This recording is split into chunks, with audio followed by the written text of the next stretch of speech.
Hey, it's John Carlos, and I'm here once again with Eddie. Eddie. Eddie's so thrilled. I don't know if you can tell by looking at me, but I'm a fan of the Happy Death Day movies. Yeah, you are, John Just a little Carlos. bit. I work for a fucking intro. There you go. Uh, I'm not worrying about the whole goddamn discussion. What a delight I think these movies are, and I thought it'd be fun to discuss them because one, leading up to Halloween, there's so many scary movies to watch, and I just didn't get to all of them, and I was looking forward to getting to Happy Death Day, and I didn't get to it. And two, at the uh, at the time of this recording, at the time of the posting of anyone out there watching this, it's my birthday week. I will be turning 40 this week. So I thought, happy birthday, happy death day, that sort of shit. I thought it'd be a fun thing to watch. So, I don't recall. I know you. We over our movie nights, we watched two together. Did we watch one together at a movie night? Yeah, you Okay, yeah, I feel introduced like me to so. both of these movies. Yeah. Yeah.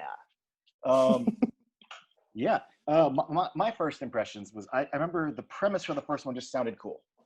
Like, Mhm. first of all, I'm still a sucker for Blumhouse, as much as they've evolved over time. But I remember, them producing the Paranormal Activities. I remember seeing Insidious and learning Jason Blum's name, and then like The Purge, and just going like, this is an interesting structure that they have. I really like their output, and I like the fact they keep their budget small. They give their directors a lot of freedom. The actors don't get like everyone kind of works for scale or close to scale, and like everyone drives Mhm. themselves to set. Nothing super fancy. And Mhm. I think budgets are low, but everyone gets. I think like some of the actors and people get like a little chunk of the profits later, but like that's how we keep everything Mhm. low and give everyone creative freedom. And like M Night Shyamalan came and did The Visit. It's like, hey, I know things aren't good lately, but here you could do whatever you want for like $1.5 million, and you had a comeback. Yeah, legit horror on a budget. Yeah, I really like Jason Blum's production, and things have evolved over time.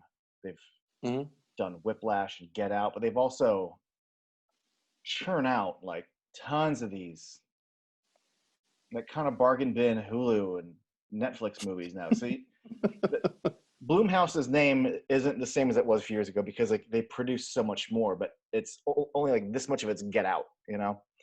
Mm. Um, but at the time of this review, I was still just like riding high on the Bloomhouse, like they've done no wrong. I'm loving the Insidious movies, and I was just down. I was so down, and this movie never disappointed me. It's interesting that it was written by I've never known how to say his name my whole life. Essentially, is it Lobdell? I don't know, but Scott Lobdell.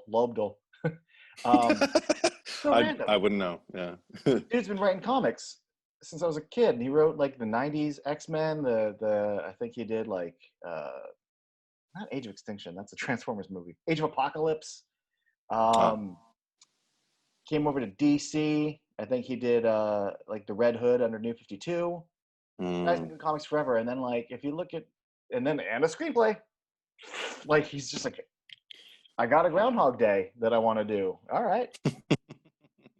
It's just so random where this came from. But yeah, without getting into the specifics of it, I was just on board before I saw it, and I was definitely delighted after I saw it because it felt familiar but fresh, and I like it was something new in the horror genre, but it was also like a guy in a mask and a bunch of red herrings, and like here's the comfort food of like it's a slasher movie still. Right. Yeah, I didn't. Obviously, you introduced me to it after the theaters. You already had the blue and everything, and we were doing one of our many movie weekends. And I remember I had heard the word of mouth surrounding it was basically from who I was talking to, disappointment. I think because people went in expecting a full-on slasher movie. They didn't, and it's one of those things that like drives me nuts when people get upset when you mix genres, as it were, if you can Mm. even call it that. Like if you've got comedy in your horror movie, or if you've got um, Oh and yeah, I yeah, but I people need remember they yeah. need their genres to be like the genre. Like Yeah, I'm like my comforted. peas can't touch my carrots. Yes, That's no. incest. And I don't believe. I mean, I'm kind of all for cinematic incest. I Mm. mean, as far as genres are concerned, But I mean, if it's done well, I think there are times where it's done unsuccessfully, where a movie lacks any kind of real vision or any kind of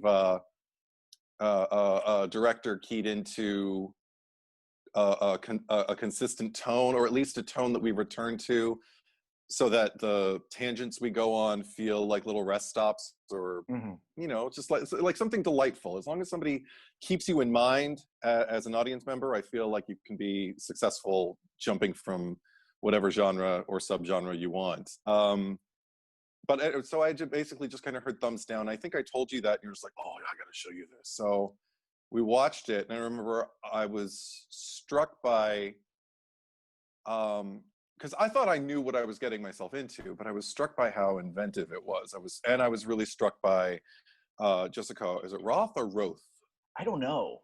I was gonna Okay. look it up before. In my head, I say Roth, but is it Ralph? Okay. Roth? Mm. Jessica. As Tree. I'll just call her Tree. Yeah, she's Tree, but Yes. and she is a talent. Yes. Good Lord. She, first off, she made a kind of despicable character watchable, which is a feat. And then managed to kind of do whatever the script asked of her, and it's a lot. I don't think I would have liked this movie as much if it didn't have her attached to it, or somebody with her capability attached to it, because if she's not like the core strength, she's the one you follow through every single one of these, waking up the next morning. And if you're not with her, it can get really, really tedious, and it can get really, I actually wasn't even really looking forward to revisiting it because really? no, just because it I feel a little vulnerable these days, and there was something about the repetitiveness of waking up to the same grim reality every morning. Oh, whatever do you mean? In the year 2020, folks, what can I say? That even though there's a little, space for hope right now, and a lot more room for action, which, I'm totally on board with, I'm still breathing a little bit. I'm still recovering. Mm-hmm. So all I could think about was just her frustration every morning that she woke up, and I was just kind of like, oh gosh, do I really want to do that? But I just kept telling myself, but she gives a really, really good performance. And I only saw it the once, so there's probably a lot of things that I don't remember, and there were. And there's little things that benefit upon second viewing, just from the structure and the way a little. Yeah. It made me really happy knowing the spoiler, the identity of the killer at the end. Sometimes with mysteries, and sometimes with things, they don't always go down as well the second time. And then same thing with, there's plenty of slasher movies that I enjoy, but this movie in particular, it actually benefits from you having experienced it once, while still working great the first time. Yeah, I don't know what it was like for you to watch me watch it for the first time, because me, I'm just a dumb fish biting at whatever bait they give me, emotional bait, and I'm sitting here going like, oh my god, just roller coaster ride, and that's what this was for me the first time. And the second time, are we going to go into spoilers right off the bat? Yeah, let's do it. All right. Well, okay, so Laura's the killer. Which actually, that's okay. Before I go into that, you know what? I'll talk about that later, because it's something about the sequel that pisses me off. But anyway, so Laura's the killer. And not knowing that, I so didn't know that the first time watching this movie, that everything I saw, every kind of these subtle little takes that she do while she's sitting at her desk, and even these undercutting lines as she's passing the cupcake to her, what did I wrote some of them down, just dripping with disdain, did you really think you could keep it a secret from me? And who, me? Never. And just, but not even that, I'm giving way too much. She does it so subtly that I don't even pick up on it. And anytime I do pick up on any kind of slight animosity that Laura feels toward Tree, I just attribute it to, well, Tree's been kind of a bitch. So, yeah. And you seem like a nice person. You seem like you're thoughtful. You remembered her birthday. You seem like a good roommate. You seem like a good grounding influence on Tree that I hope she listens to at some point, and even when Tree starts to appreciate her, I'm like, good, this is what I want from the movie. Second time around, I'm watching it and I'm just going, she fucking hates her. Oh, every one thing I noticed upon God, I think this is maybe the fourth or fifth time I've seen this movie, but I really keyed into it this time, was every time she gets rid of the cupcake and like leaves the room or the scene ends, there is a look in her face that you may not, your first viewing, you're not like, oh, she's a murderer, but when you watch it, you're like, oh yeah, she does want to kill you. Like, oh fuck, you dropped my cupcake. Oh god. Right. And the It's first just, time I'm just thinking, it's all bitch, right here. she made it from scratch. But Yeah. No, but it's there. It's totally it's there. there. It's totally there if you're looking for it. Yeah. Yeah, and that's good work. There, for your, not only your, let's say your average studio slasher movie, but also your average fun, not so serious, not so bloody slasher movie.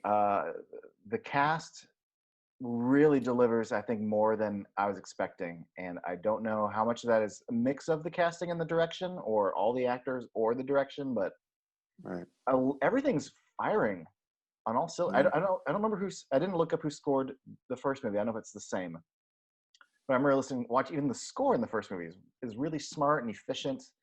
Wasn't it Bear McCreary? I know he did the second one. I don't know if he did the first. I think I saw his name in the credits at the first one. But that would make sense because he's, for my money, one of the smartest composers out there right now. But the score in this is great. Everything about this is great. Photography, whoever the camera operators are.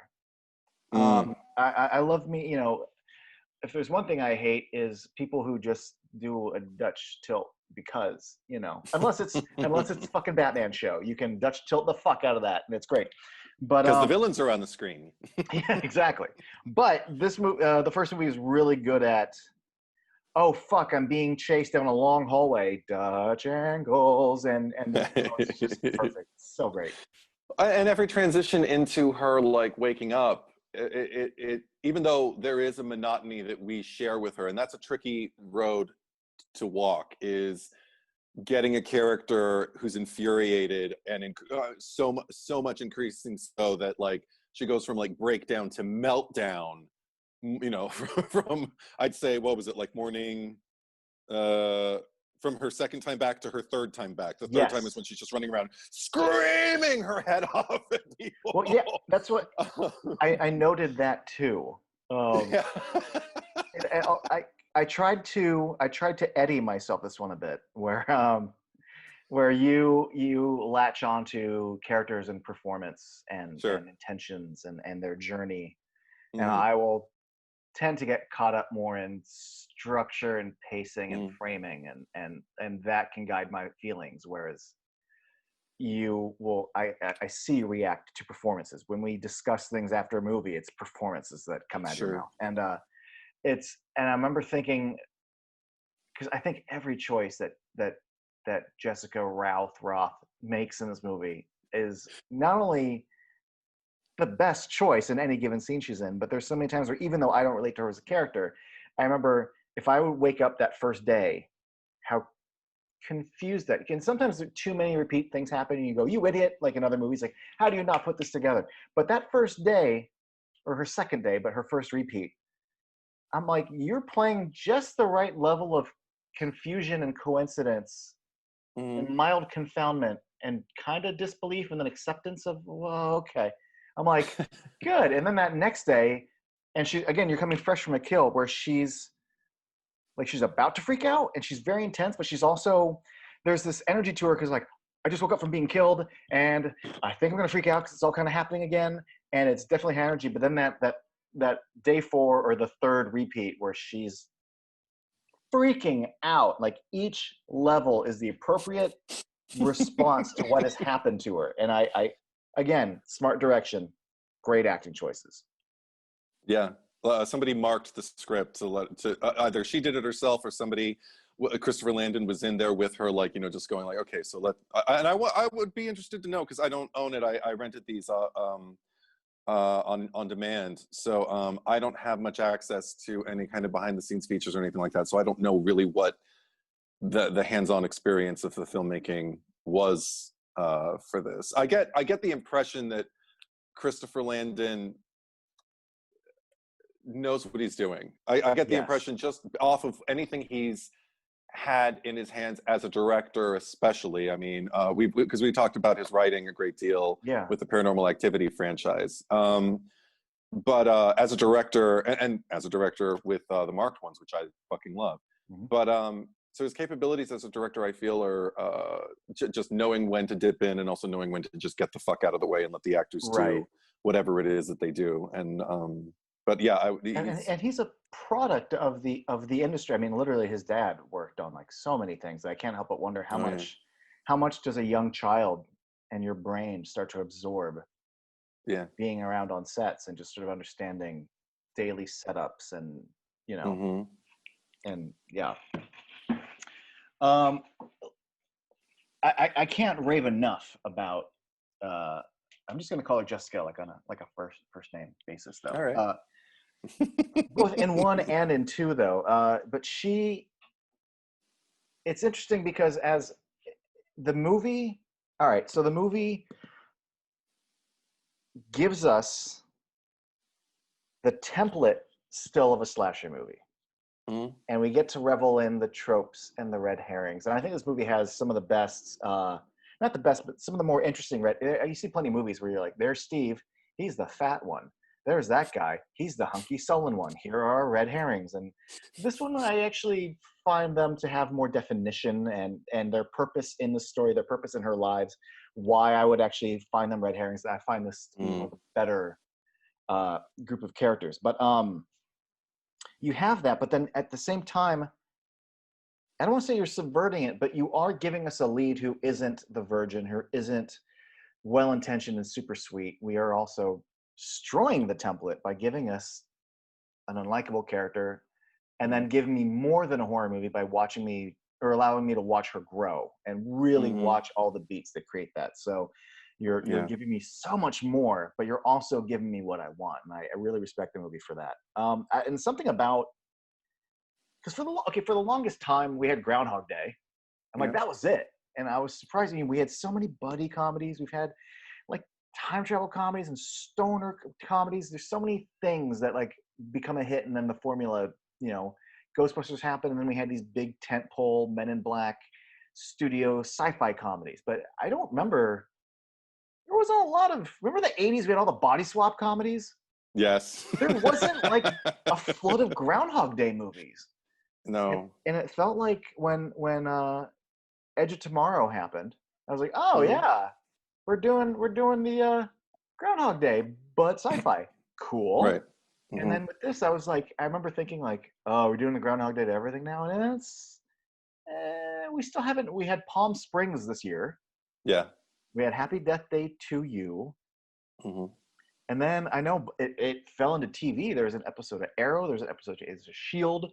The Simpsons did it for like I think a Treehouse of Horror. Like in the last 8 or 10 years, we've had like it started to become a thing. And so far, every single one of them I've liked. I've always been afraid, like, are we ever gonna have a bad one? Like when Palm Springs happened, like, oh, is this gonna be the one that's gonna suck? No, we still have had like success. Yeah. But something about that formula, at least in Groundhog Day, Edge of Tomorrow, and this begs TV shows. Arrow and Agents of S.H.I.E.L.D. didn't do this, but the movies did. We're like, let's make sure the character's a piece of shit first. Like, we are not going to like Tom Cruise when we meet him. Bill Murray is an asshole. And when we and again, Hollywood 101. There's going to be an arc, for the most part, like 98% of movies. Well, what's the character's arc? So let's start them somewhere. But to do a slasher movie, or where Tree in any other movie would maybe be the unlikable sorority sister that gets killed 3 or 4 scenes in, that we actually kind of root for her type to die. So to take that kind of character and make it the lead, I think is a bold choice. And for her to deliver the growth, but also deliver making her watchable in the beginning, that first third. Yeah. And just how like shitty she is to what's his nuts when she wakes up the first few mornings. I mean, she sells me on her falling in love with him, but she also sells me on like her actual growth. I could see it here as she remembers more about her mom, but also just the fact that, I mean, this sort of scenario would force you to confront Mm. you every day. Well, because I mean, even I noted even the second or the first morning that recurs for Mhm. her, she was already like ever so slightly more decent because she was off her game. She was no longer kind of like in control, like, oh God, I woke up in another guy's room again. God, get me, I Yeah. need what I did. Like that.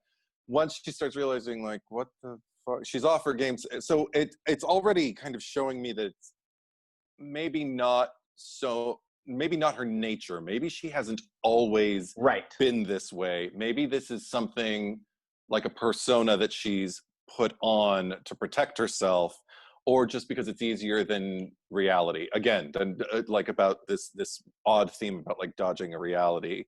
Um, because it's interesting because I feel like the strongest things about this movie are the things that make it different from other slasher movies, because whenever it employs things like, I mean, like you talked about the character roles and everything like that, like they have to be readily identifiable and they have to be memorable, because like, you know, we're going to be going through several moments and we have to know just from the placement of the camera, and not always, it's not always the same, but you know, for the most part it is, but also from the environment, but also from the people and their performances and their just the way they look, the costume design.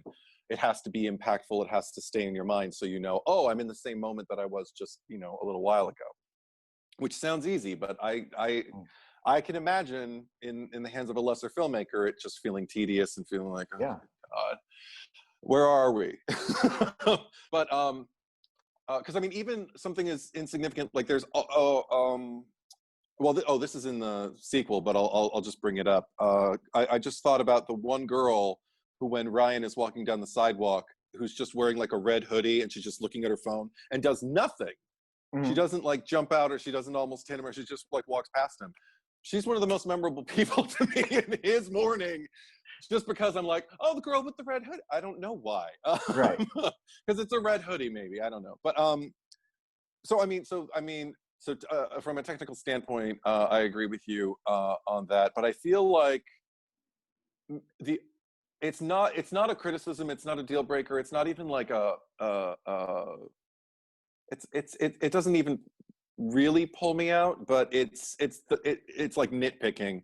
The only things that I kind of find some kind of issue with in the first movie, which kind of make me understand the criticisms that I heard before seeing it, are the scenes with Tree where she's being pursued by the killer. Um, those don't feel as groundbreaking as the rest of the movie for me. Like when she first goes underneath that bridge and sees like the little happy birthday thing, little things like her full on getting on like all fours to look at this music box on the pavement while she's on her way to a party. I'm like, she wouldn't do that. You know, and then the fact that the next night, everything from the day has been so great. I concur with you about her performance in, you know, in the morning, just kind of like the right amount of confusion, but still kind of like, well, I just need to get where I'm going. That's weird, but did I dream it? I don't know. I'm hungover. Right. But then by the time she gets to the repeat of that night, going to the party, that was something that had me going like, no. First of all, I probably wouldn't go to the party, but if I did, I'd probably ask somebody to walk with me. Right. I probably wouldn't take the same route under that fucking bridge. I mean, it probably would have dawned on Well, and she me. doesn't though. Like, Well, I mean, no, but I mean, she doesn't go under the bridge, but she full right. on starts like walking down the stairs. I mean, she's I, seeing all the frat guys like with the baby yeah. masks, and she turns around and she's just like, and I'm like, that's when you go find the campus police. That's when I mean, you know. And I understand it needs to happen for the movie to happen, but that's Yeah. one of the only examples in this movie of something that feels like not on par with everything else. I feel like when she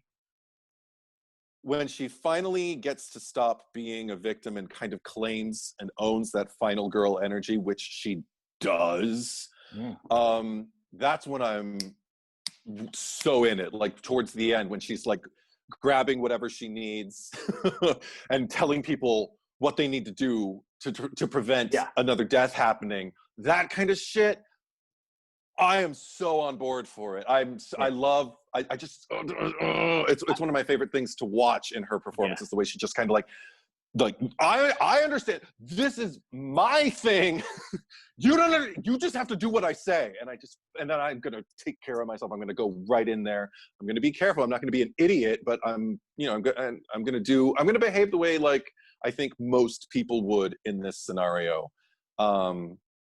Which I mean is a bizarre scenario, but it feels real to me. At that point in the movie, she puts on like a black jacket and her hair's in a ponytail, and I can't help but thinking, "Oh, you look like Buffy." I don't even watch Buffy, but like, yes, that's intentional though, right? Like, this is clearly meant to be like a visual callback to like a level she has attained. And it's funny because that's one of the things I like about these kind of. I think Edge of Tomorrow did this beautifully with this Groundhog Day, with the time loop concept. Is the idea of you die and you start over, and it's like a video game, and you learn where the fireball is, and you jump the pit, and then you die as you get further into the level, and that's blatantly what what Edge of Tomorrow is doing. Now this movie isn't doing that, but it does do that. It's a similar thing where you're exploring different sections of a level, and I love the idea that the day always kind of starts the same, but like the second night she makes to the party. Third night, fuck that, I'm staying in. Next night, like, I end up at the hospital. Like, you kind of keep branching out, and you start learning what's going on around. You know what I mean? Yeah. Neat. Yeah, me too. Also, yeah, but I love one of the things that stuck with me about this movie. It took me a viewing or two to really click. Why do I like this movie so much? I mean, obviously I bought it, but it isn't just a clever premise. And it was around the second or third viewing, beyond just liking her acting, where I'm like, no, I like Tree as a final girl. Yeah. In the modern pantheon of contemporary modern girls, she's really high up there for me too. I mean, like I said, she's a huge part of what I love about this movie. Her, like, living through her experience, and also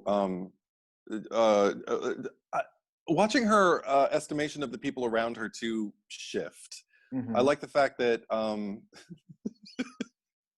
one of the things that gives me the most joy in the entire movie is when she finds out that what's his name, Tim.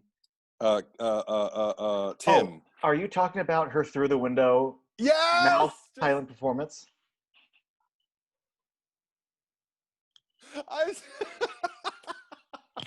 Right before she gets killed. Right. But like when she finds out that he's gay, I just and the different ways that she handles it in both movies.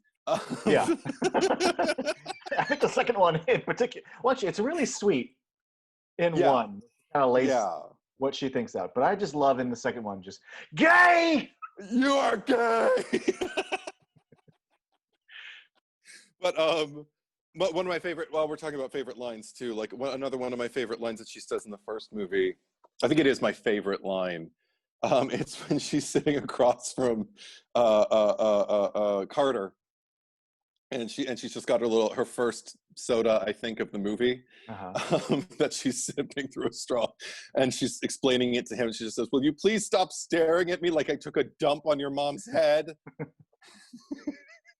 I forgot about that line. It brought me much happiness. Also, just the way that she kind of tackles opportunity throughout the days, once she starts to kind of, I guess, grow accustomed in a way to the pattern she's stuck in. I mean, like when she cuts and colors her hair, when she assaults Danielle because she thinks that she's the killer.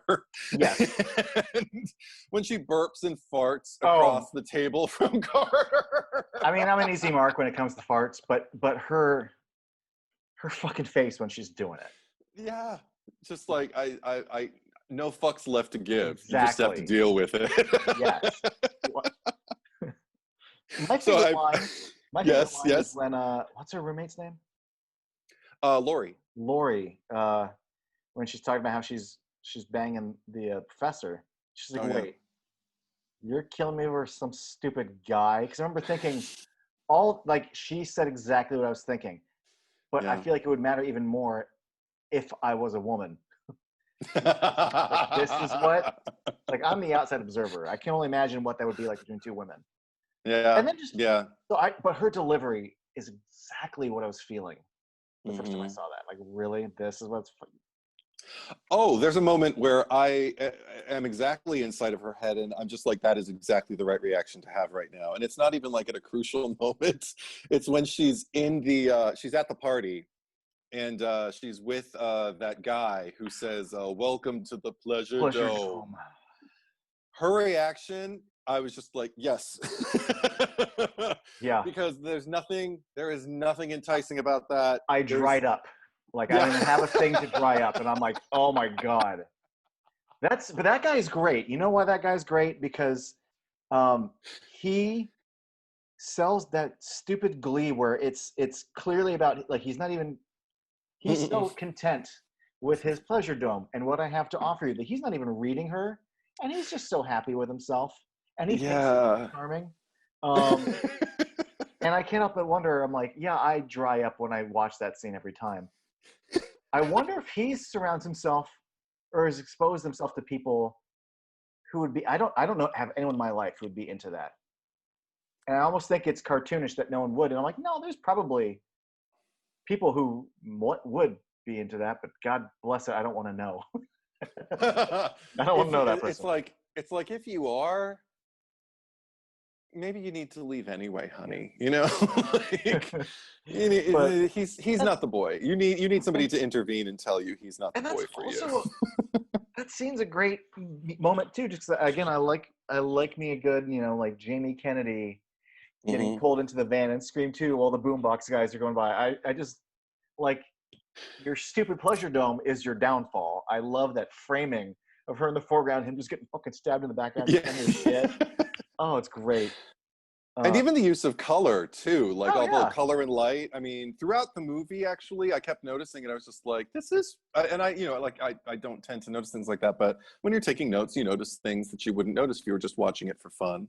But yeah, a lot of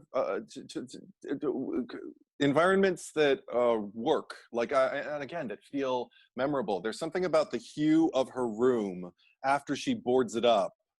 And it's not just because it's dark outside.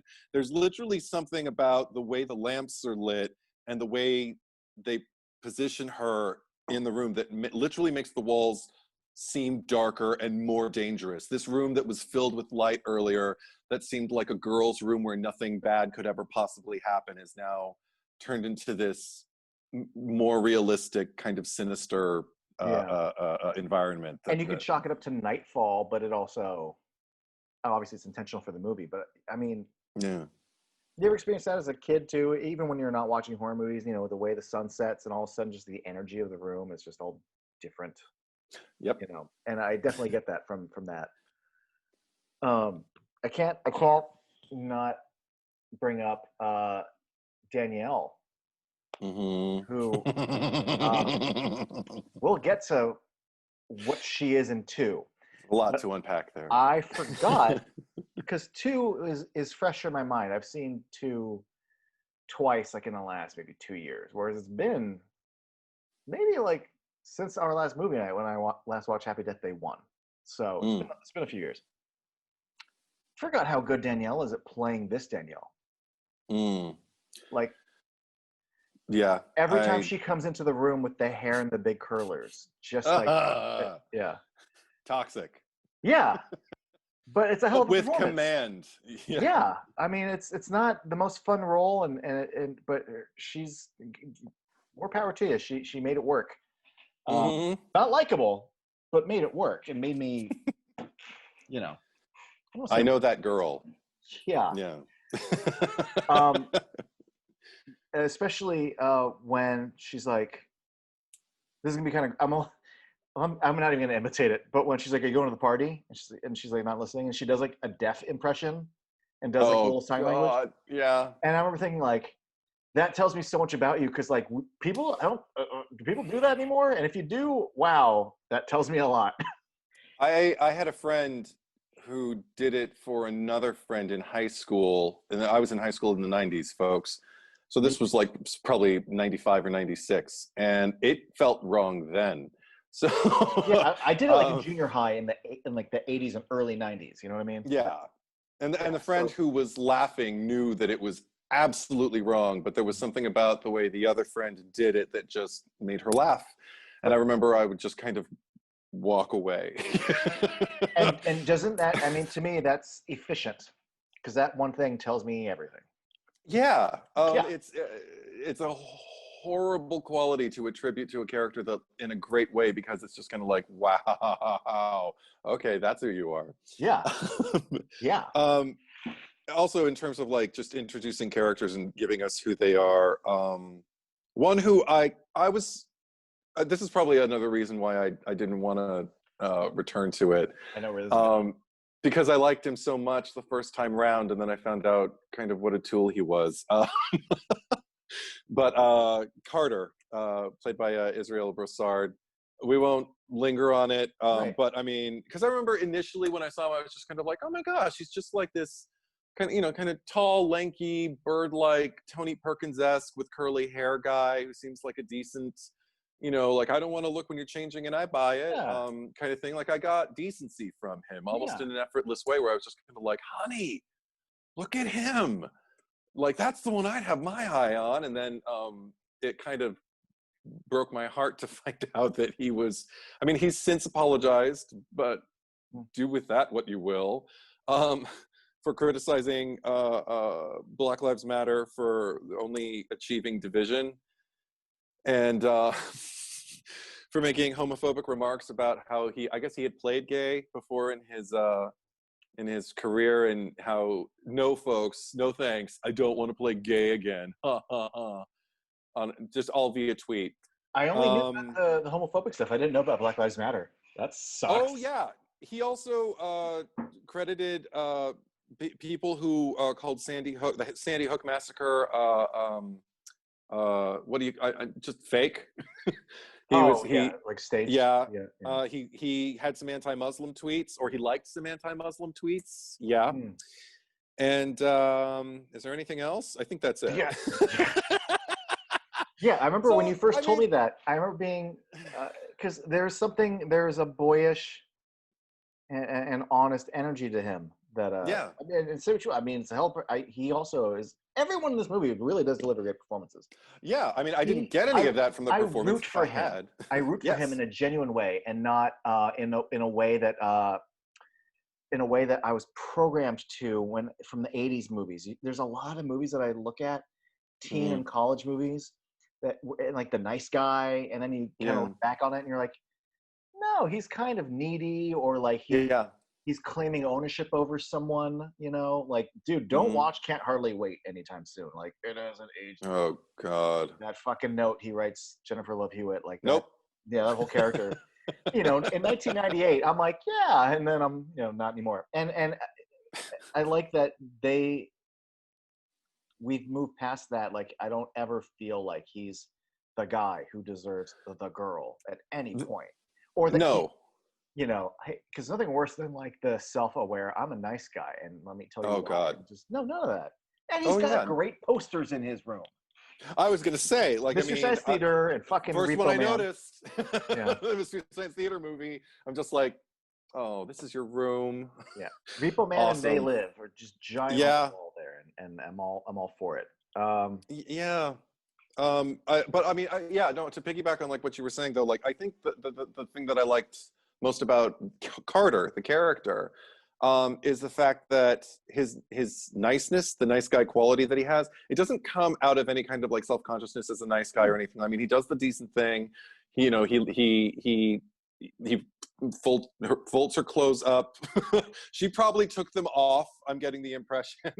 Yes. So he probably just thought, oh fuck, well, she'll probably want that, shouldn't be strewn around, she might think, so if I fold it, whatever. And it's, again, okay, it taps into something very classic for me at the same time, because one of the things I love about the Philadelphia story, sorry, it's not horror, folks, but Jimmy Stewart, it's after he puts Katharine Hepburn to bed. It's been a while since I saw it, but I just remember she wakes up after a drunken night and thinks that they've kind of consummated their union or whatever, and they just like met each other, but they just had a drunken night of fun. But she starts talking to him the next morning, like kind of ashamed and kind of, tiptoeing around, like, did this happen? And he's just like, oh no, that didn't happen.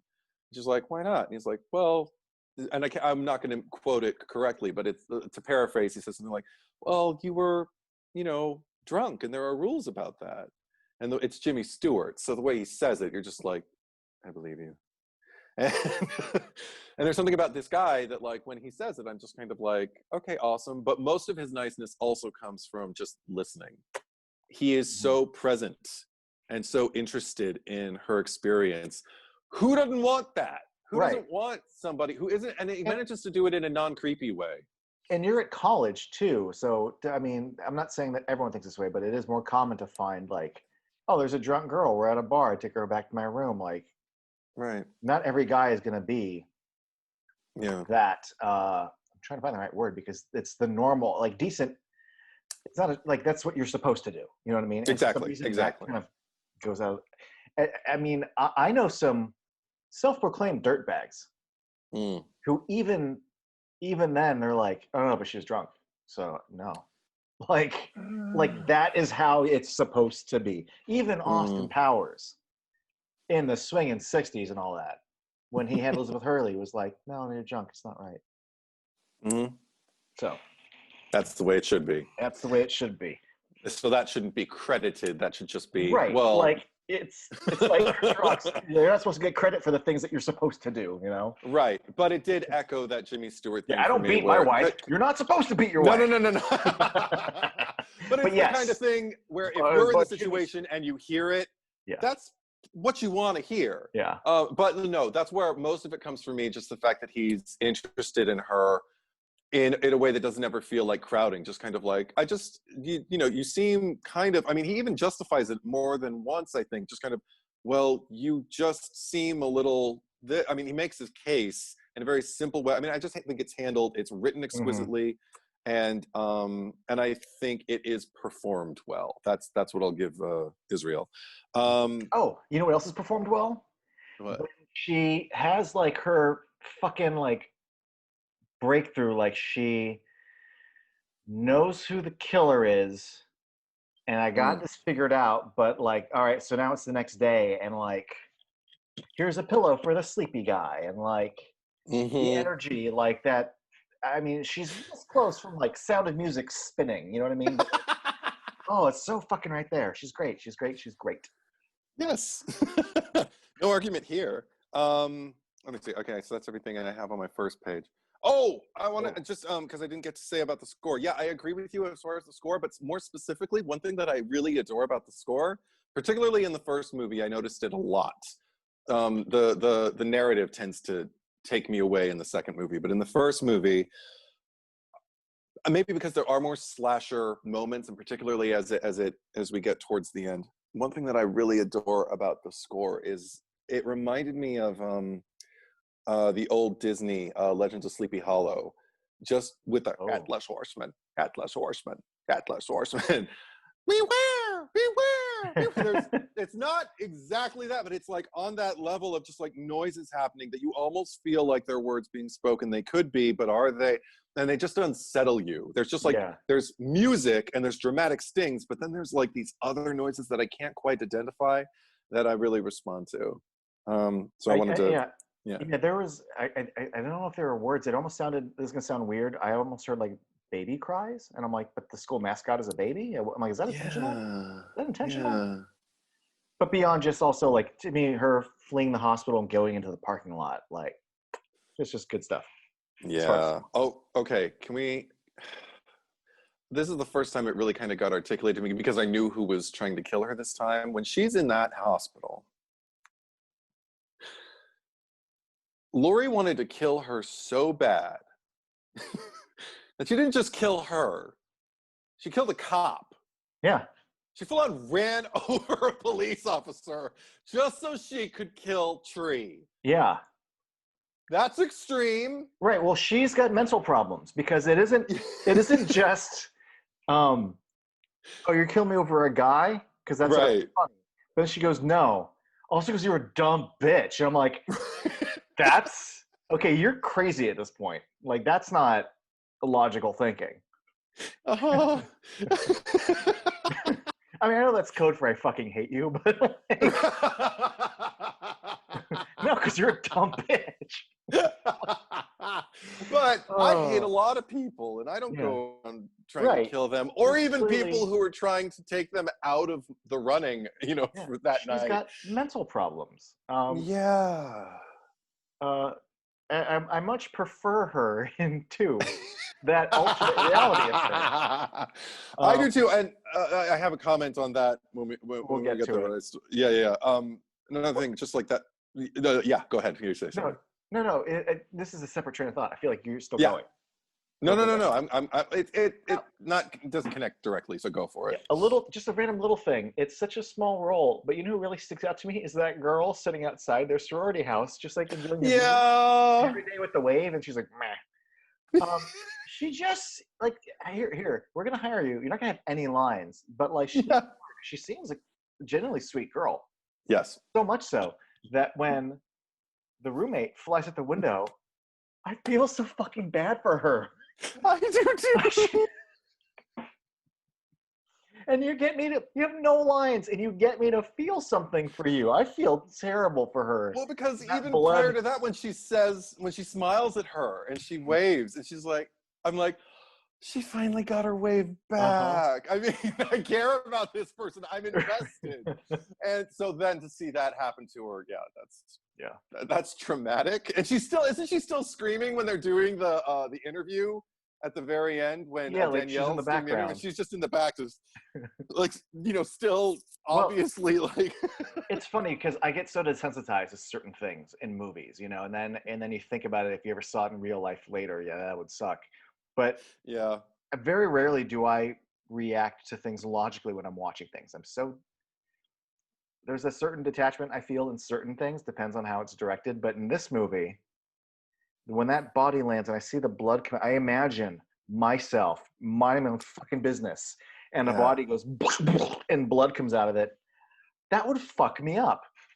But Yes. that's not something to take lightly, and I'm glad that she sells that moment and she like snapped me into her truth, if you will, in And that moment. yeah, and this is something that I feel like makes me respond to every Christopher Landon directed movie that I've seen so far. I definitely do get plugged in, and because for somebody Mm. like me who loves to experience film through a character's eyes and everything like that, for that to be a strength is really a boon to me as an audience member. I think that's why I'm looking forward to like seeing what is it called that's coming up, Freaky I forget or the name, but I just know it's like his take on the body swap.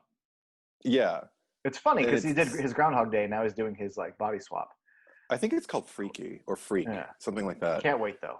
Because they're already talking about a crossover and calling it Freaky Death Day, I think. Oh really?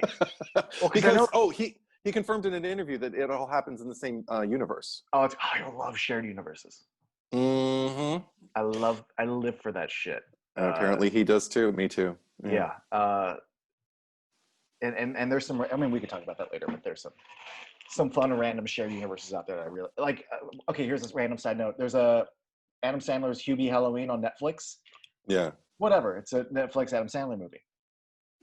But I love how Little Nicky had Chubbs from Happy Gilmore in it, and I'm like, hey, so Happy Gilmore and fucking Little Nicky are in the same universe. Neat. Fucking Hubie Halloween connects Happy Gilmore to Billy Madison, so now they're in the same universe. So like Little Nicky, Hubie Halloween, Happy. I'm like, yes, fucking shared universes. Fuck yeah. And of course, this time last year, Jay and Silent Bob reboot. We were in a theater Yeah. watching, and I mean, talk the Askew universe. I'm still there for it. Right, but they brought in the Great White North saga into this universe, and they brought Zack and Miri Yeah, universe. yeah, I So love now it. it's a much bigger universe. Yeah. Yeah, One random little thing I just wanted to point out about watching it a second time is so much about, again, terrible with names. Lori, roommate, Lori. yes, Yes. When Tree is going to go visit the professor, and Lori's there, and it's like, oh, well, clearly you know that Lori works nights, and you visit him during the day. mm-hmm. With the fact that she says, I picked up She's like, what are you doing here? I'm like, oh, I'm doing a double for this girl. It's like, no, you're not doing a double. You switch to the morning so that you are free at night to murder. That's your cover for why you're not at the party. But moreover, one of my favorite little moments of the movie, I love when a movie dangles a fact right in front of your fucking face and then you don't know it until like another viewing later. It's when Tree's like doing really good and like she's got it all figured out and she comes into her roommate and she's being nice to Laurie and Laurie's all confused. The very end of the scene, the very end before the cut is, oh, I want to hear about your mystery guy. And then it cuts to the Yes. drawing on the chalkboard. And I'm like, it's right there in the cinematic language. Oh, it's such a good moment. And I had no fucking clue the first time I saw it. Right. It's not like you can pick up on it like two people standing there looking at each other, you know, like in a two shot going like, don't worry, we're going to be fine. And then you cut to two tombstones, you know, like it's done in a subtle enough way. But again, I want to know about that guy. And then they showed us the guy. Like it's all there. I love that. Also, I have a checklist of things that just like gave me joy. I just wrote like when Tree grabs the axe going after John Toombs and that whole sequence just into hanging herself. I love when she just tells Gregory to have the balls to leave his wife and tells him, I already dropped the class. And I mean, again, that's how you flip somebody off in a movie. And the tray of junk food that she brings when she's sitting there like next to the girl who's getting berated over and over again for the chocolate milk and all that shit. I'm just like, that's how you do. I felt all over again. Like that's my eruption in this movie. I'm just kind of like, this movie social justice. The fucking cheer moments. Yes. And then, going into the hospital again, I just wrote badassery. I wrote Tree looks like Buffy. I respond to it. If I see somebody dressed like Buffy, I'm just like, yeah, I'm on board. Also, odd. It was echoed in the second movie too. They had a similar moment, but in this one, the fact that Laurie is pounding Tree's face into the carpet when they're fighting, and I'm just kind of like, Friday the 13th, it's Betsy Palmer with Adrian King, like, that made me happy. I don't think I even noticed that the first time. I think I was too like absorbing the reveal, too caught up in that. Mean, though. I was really focused on that this time in the fight. Yeah. But and then I thought the ending just made me happy. Oh, because I mean, we get into everything in her confrontation with her father, somebody who's as character based as I am and as relationship based as I am. I'm just like, oh my gosh, that fucking lunch scene when she finally goes, because she's been dodging him, and then we start getting the clues when she's looking at the video of her and her mom, and I'm like, oh shit, I know. The picture and the video, like you know throughout the whole movie, but she knows how to look longingly at something that tells you I've experienced grief. That fucking lunch visit scene is just great, and her. I mean, I get where she's coming from, but also it's the regret in her apology, the last several sentences, and the fact that her dad just kind of like fucking touches her hand, and I'm like. Oh, I'm feeling Eddie feelings. Oh, God. And in a movie called Happy Death Day, I feel feelings. That's why this movie's so good. And if all you want is some dumb slasher shit, this may not be for you. But if you want some laughs and you want some fucking heart and you want to see some people grow and you want to feel some feelings, fucking Happy Death Day to me is a special little flick. That's one thing I really don't mind, especially if it's well made, is a surprise or two or even more. I mean, I get more than two in this movie the first time, and then I just get to kind of relive them this second time. But I get having a craving, and if we're using food analogies, if you're in the mood for Italian, maybe you shouldn't. You know, maybe the last thing you want to do is like end up at like a Chinese restaurant or at fast food or, you know, whatever. But with movies, because they're not cuisine per se, because you really don't know what you're getting. I mean, even with trailers, especially in this day and age, you watch a trailer, it may not, that's not the movie you're going to go see. Or it's exactly the movie you're going to go see because they just gave you an abridged version of the movie, but you have no way of knowing until you have to be a gambler to be a moviegoer. You have to sit down and just kind of like say, this is Vegas. That is what I have a laundry list of the bad movie trailers for good movies. The trailers that lied to me, that sold me.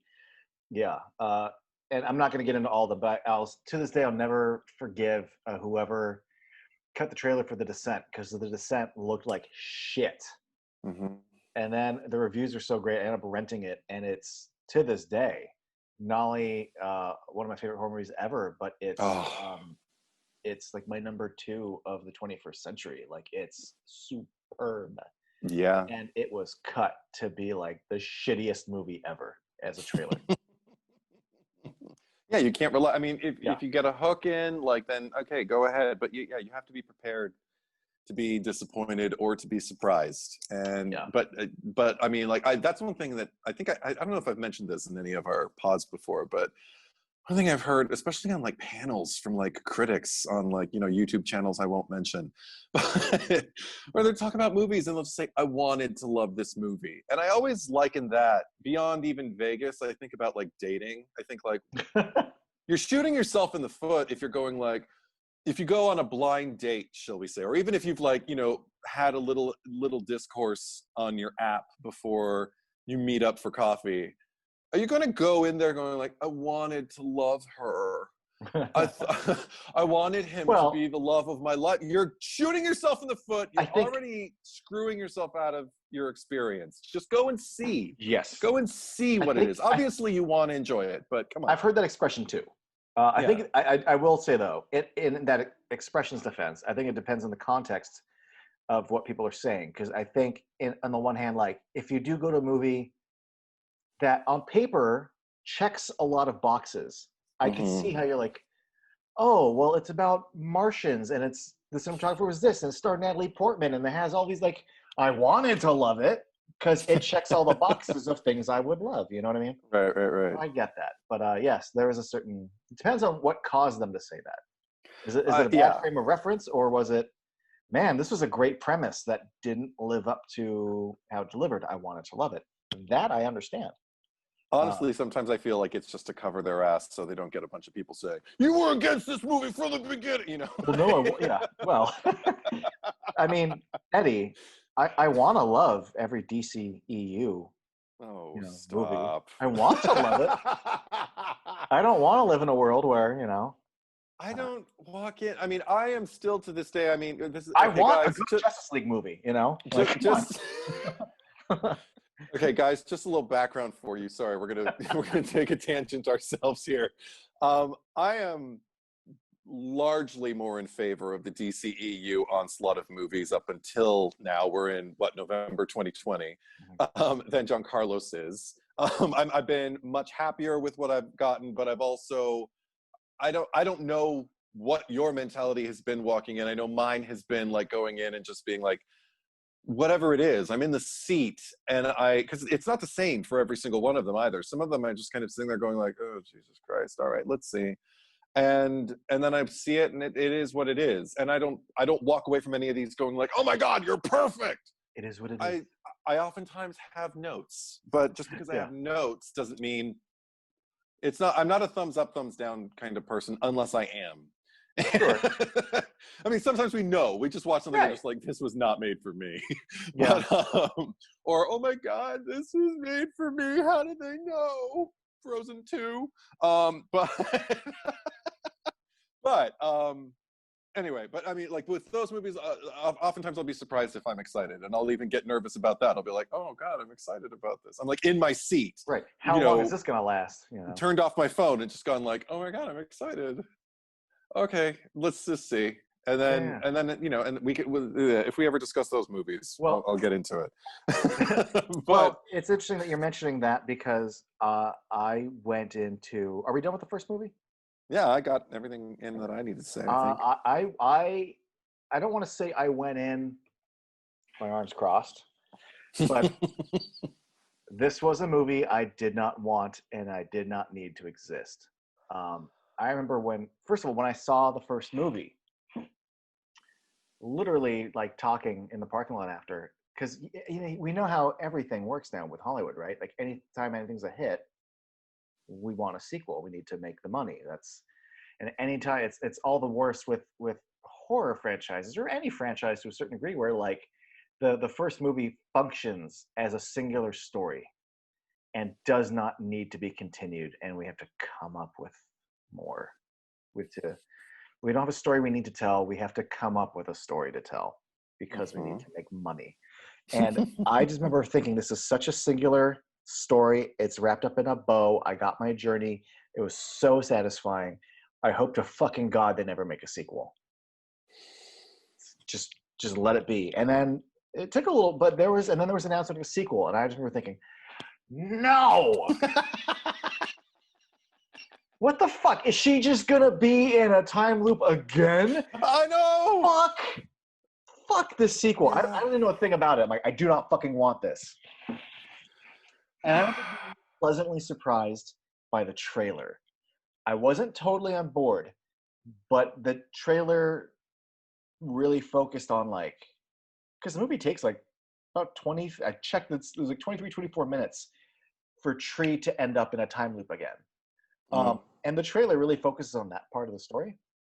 And I remember they show her waking up and being like, no, God damn it, again. And like her fucking walking through the quad all pissed off. And I'm like, oh, well, just how like, I don't want this to happen again. Like, she is also upset that it's happening to her again. So I'm already kind of on board here because she doesn't want this in the same way I don't want this.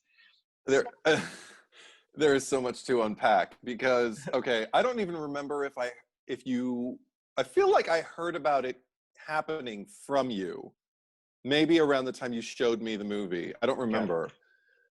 And I remember when I heard about it, I had a similar like, oh, just like hearing about it, I was like, but it's perfect. Don't ruin it. It was so good. And what are they going to do? Oh. And then I saw the trailer and I was not optimistic after the trailer. Here we're talking about trailers. Mm-hmm. This is one thing that pissed me off because I still knew a large number of people after I saw the first movie who had not yet seen it. And then they put out the trailer for the second movie and they give you a huge spoiler by telling you Laurie was the killer in the first movie. Oh, yeah. And I'm like, I remember I saw it in the theater and I was like, what are you doing? Out loud. It was a half-empty theater, and everybody was like lethargic and didn't care. I don't even remember what I was seeing, but it's like people were still peeling in. Like it was an early trailer. Like people were still like coming in with their popcorn and everything. And people laughed, whatever. I was just like, God damn! Oh man. Okay, well you just ruined the first movie for everybody in this theater who hadn't seen it. And then I just saw her in a bikini, like diving off of the airplane in the trailer. And I was like, again, I had that thing of like, no, wait, it happened again, and I was like, fuck me. And even the fact that she was upset, I was like, the thing that had me hesitating to revisit the first movie, even this time around, I was just kind of like, is she just going to be pissed off? But like even more the second movie, is it just going to be, it felt like it was going to go, and this isn't a disparaging remark about Ace Ventura, but like you watch the first Ace Ventura movie. Okay. I think you'll see what I mean here. You watch the first Ace Ventura movie and you think, oh my God, it's larger than life and it's crazy and it's Jim Carrey, like just, like, and all that stuff. And then you go see the second movie and you're like, oh my God, it's Ace Ventura just being whack. And then you go back and you see the first movie and you realize, oh my God, he wasn't as I thought he like I thought it was like like a glove, but no, it's just like a glove, Ace, and you're just gonna like the jump from 93 to 95, Ace Ventura 2, it is much broader. Yeah. And I felt like, is that what we're doing with this Happy Death Day to You thing? Is it just going to be like, okay, but this time she's going to be even crazy? And I was just like, I don't need this movie. Nobody needs this movie. And luckily we live in an age where it's streaming. I mean, if we lived back in here in high school in the 90s, had this movie been released, the sequel I'm talking about now, or something similar, it would have been in a stack of mine. I would have gone to the rental place and had a movie night and my sister and I would have like, put a stack of like, 2 or 3 movies, and it would have made a stack one night. Yeah. But and now that we have streaming, I'm like, okay, if it's streaming anywhere, I would have checked it out. Here you come to exactly. Here you would have come to me though. You did come to me, and you were just kind of like, no, Eddie. I was like, really? Because you've taken that tone with me before, so. And I've been right. So usually, every now and then there's a fucking, what's the fucking circus movie? Oh, The Greatest Showman. Fuck that movie. Oh, fuck that movie. It's a hoot. Fuck that movie. Anyway, every now and then there's a Greatest Showman where I'm just like, fuck this movie. I'm so glad I have alcohol right now. But that's because that is the exception to the rule, not the rule. But we're still friends, and I still trust you. Side note, I did tell you going to The Greatest Showman, like, it's not good. I'm not here telling you that this is a great movie. No, but I was also not asking to see it. But it is a fun time. I'm glad I saw it because I needed to know what I thought, and I could have arguments. And there was one moment. Anyway, that's a whole other thing. The tangent show, yay. Yeah. But no, because also another thing that I did enjoy within the body of it, what final tangent, I swear. I'm a huge fan of the Charlie's Angels TV show from the 70s. Farrah Fawcett only lasted the first season, and she was the angel, and then she was leaving and she was being replaced by somebody. The masterful way they handled it in the first episode of season 2, where there's no Farrah, and in walks Cheryl Ladd. Maybe you like her, maybe you don't, but she's perfectly cast. But you got Kate Jackson and Jacqueline Smith from season 1, and they're just marching around the office, and they are pissed. And they're just saying things like, we don't want her and we don't need her. I'm sorry, Bosley, but nobody can replace Jill for us. And I'm like, they're as pissed off as I am. Oh my God. And they're like, who is it? And then he's like, Charlie knows what he's doing. And you're like, shut up, Bosley. And they're just like, maybe we'll work with her. Maybe we won't. And then she walks. And it's just Cheryl Ladd. And she's all smiles. She's like, hi. Well, I'm here. And they're like, who? It's like, it's me, Chris Monroe. And like, Chris Monroe, Jill Monroe's little sister. And they all start leaping around, hugging, and being so happy. And you're like, oh my God, she's family. Oh my God, I love this.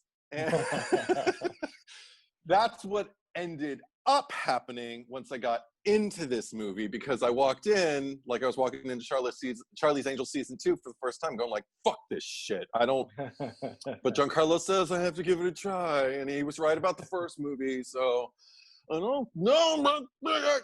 Oh. It's not about her. Wait, I thought it was about her. It's about Ryan. I love Ryan. Oh, and he gets to be at the center of the movie? Oh, I guess not. Oh. I mean, I was in. Yeah. And for the most part, even this time around, for the most part, I was in. Yeah, there's only one thing that still doesn't happen for me, but we'll get there. Well, I don't know if optimistic is the right word, but yeah, I watched the trailer and was not disgusted because, again, I felt like I saw something with trees upset and me being upset. So but that was a case where, if talking about DC movies, where I just sort of went going like, all right, well, let's see. I'm not here going, I want to love it. I'm just like, all right, let's see what happens. Sure. I've mentioned this before in other pods. I will say it again. I fucking love when sequels go nutty, when sequels go outside the box, when sequels go left to center, when sequels take really big swings, and I mean, the fact that they even have the fucking, was it the Bayside or the Bayview baby mascot mask? Bayfield?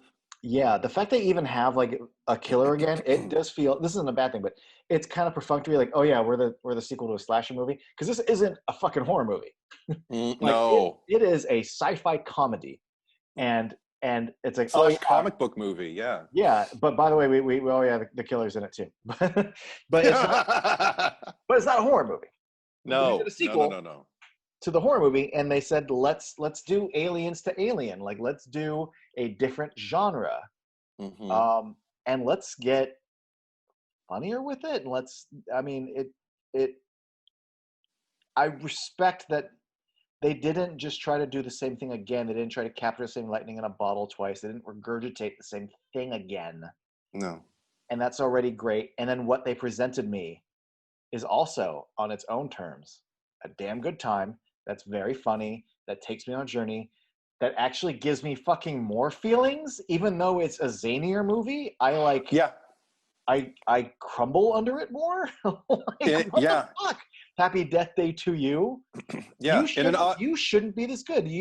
I don't want this. I didn't want a fucking Blade Runner sequel. I didn't want a Watchmen show. And every once in a while, I love being wrong. Yeah. And holy shit, I was wrong. This movie, fucking goddamn. And I think a lot of it is that Chris Landon. Yeah. Chris Landon did not have the enviable job of following up Paranormal Activity. He was one of the many writers of 2, and then really crafted 3 and 4 and 5. And when I look at that series, the lore that I'm so into, the story of this family and this coven and everything, I mean, he came up with so much of that. He's got a good brain, and he didn't write the first movie. And I've always wondered, I've never researched it, but Scott Lobdell, I don't know why he didn't come back. We were talking about the actor who played, again, bad with names, but this sort of the guy. Israel Broussard? Yeah. Who played Carter? Yeah. Scott, nothing as drastic as that, but maybe Scott just is like, no, I told my story. I'm fucking done. But I also know that like he had like a little brouhaha, little hubbub at Long Beach Comic Con. He was like on a panel and was making some kind of like sexist jokes. Like this other girl on the panel, her mic went limp, and he was saying that like, oh, maybe you should like stimulate it to get the mic up. And like she wrote a book about like her childhood sexcapades, and he's like, oh, I hope I could be in the sequel someday. And you're like, And he had to like issue an apology. He had to issue like an apology because he was And I'm like, all right, cool, you apologize, but I'm just wondering how much did that play into why he didn't write the sequel? I don't know. But Chris Landon wrote and directed the sequel. Yeah. And I can't wait to follow the rest of this guy's career because I don't want to say this is how you write a sequel, but like this is how you subvert and go above a perfect movie that doesn't need a sequel. All my props to Chris Landon. What's funny is I feel like what he achieved is exactly what I was criticizing the movie for, what I got from the trailer, but he made it successful. Like everything that you just said, it's like he made everything more impactful, not broader. He did swing for the fences, but he also managed to zero in on some things, like you said. I mean, because I get emotional watching her lunch in the first movie with her father, but God, but let's just twist the knife in me, like 2 or 3 scenes of that. When she sees her mother and that performance, hugs her mother and talks to her and then hugs her some more, and I'm like, God, you understand loss. I don't know if you've lost a parent. I don't know if you're just like incredible sensory speculation or emotional memory of somebody else you love. I don't know. Or maybe you're just thinking of your cat. I don't know. I was thinking, whatever you were doing, it's perfect. It is. As somebody who's experienced grief and loss, I'm watching you and I'm going, that is it. I watched that scene, and not without getting too personal. Like if I saw my dad again, everything she's giving is like what my response would be. The disbelief, the joy, and then like the way she hugs, and then she like takes a step back, and then like the way her fucking face scrunches, she hugs her again and like fucking holds. Oh, it's great. And she balancing multiple things, like when she's finally asking her mother advice once at lunch and then again in the hotel room. It's this wonderful tightrope you walk of like familiar territory, so you do go kind of into a mode, like you know what this relationship is, so you talk to them in a different way, you ask questions in a different way than you would your your peers, your friends and your cohorts, whatever, because this person raised you. And yet at the drop of a penny, like you can, but like all of a sudden, just like something, a page turns in her head, and she realizes like, but I'd lose you, and it goes from this casual thing to like a reach to like a pull, a grip, and again I'm walking the tightrope with her the entire time, and so it takes a lot to write that, and for it not to be overly sentimentalized, which Yeah. it is not. I never kind of go, oh, this is really sweet. And naturally, that's not my default anyway, but I have done that. Yes. I have watched people try to write emotionally cathartic moments and go, oh God. And I've watched people try to play them if they're written well and go like, wow, I really wish this were in the hands of an actor who could handle it. And I never have any of them. Her goodbye lunch scene is not written to like overly try too hard to pull at my heartstrings. No. It's just written kind of perfectly, but what's great is the two of them. Like on paper, it's not the most chewy fucking scene, but they bring so much to it, and it's all in the hands of them, and they sell the fuck out of that last scene. And I love that her mom doesn't play on the same level as her, because it's just a day. It's a birthday. It's a happy day. But she's listening to her daughter like, well, you have problems and I want to help you with them. And are you okay? Like all that kind of stuff. But never at a point where she knows the moment she's in for her daughter. She's in her own moment. And that's just as valid as the moment Tree is in. But Tree has so much on the line, whereas her mother is just like, oh, is that what this is? Well, there is no, I didn't know that your father was the one. You have to take a leap of faith, honey. And speaking with that kind of simplicity that I feel like a parent would, if you just kind of want to clear the drama away, you feel like, oh, honey, just don't worry about any of that. What you have to do is just look at it this way. And I love that. I think there was a part of me in the first one, because I'm sitting there going, oh, my heart break, who was just kind of like, Mom, come on! But, I'm supposed to be that way. It's just a day. It's just another birthday. Yes. And what a lovely time. And also in this, I get the impression that in this particular universe where the lunch is happening, where her mother is alive, she's not estranged. That there's no reason for her to be estranged, because the family unit is still intact. So I appreciate that. I appreciate the fuck out of that. Let me rewind this a bit. Yes, please. Because the movie does like a series of like, I can't call them twists, but reveals. Yeah. Well, I keep thinking of like when in like Toontown, driving down the tunnel, and like we lift a curtain, and then like we lift another curtain, and we lift like another curtain. But we start with the roommate Ryan. Yep. And they linger on him for so long that you're like, are they just doing like this? This is fine. I'm glad it's not Tree again, but like, is it going to be Ryan's fucking thing this time? Right. And I know I saw the trailer. I know it's her, but like, maybe that's just a small part of it. And so step one, it's happening to Ryan. Then reveal 2. And again, not again, because I never said this before. I never needed to know the reason the time loop was happening. Yes. It is a fucking dangerous thing to attempt to explain it. Yep. And this movie delivered and did not fuck it up. And that's a miracle. So curtain reveal number 2. Oh, here's why it happened. And it's because of Ryan and all this shit. And you're like, wait, okay. Reveal 3, the killer that you think is going to be the killer for the whole movie is Ryan, and we introduced from another dimension. And you're like, wait, what? Multiverse. Reveal 4, the device knocks Tree into the time loop again. So now we're not even fucking following Ryan anymore. We're with Tree. So I'm already like, what is this fucking movie? I don't know what's going to happen. And this is so refreshing. And then the 5th curtain, like the gut punch, is when she comes back to her dorm, Mm-hmm. it's her sorority house, Yeah. and Danielle's not there, and I'm like, wait, what? Yeah. Yeah. And that's when I'm Yeah. like, wait, we're not just in the same knocked into a time loop, but you're into another dimension's time loop. That's Mm-hmm. like 5 curtain pulls in the first 30 minutes.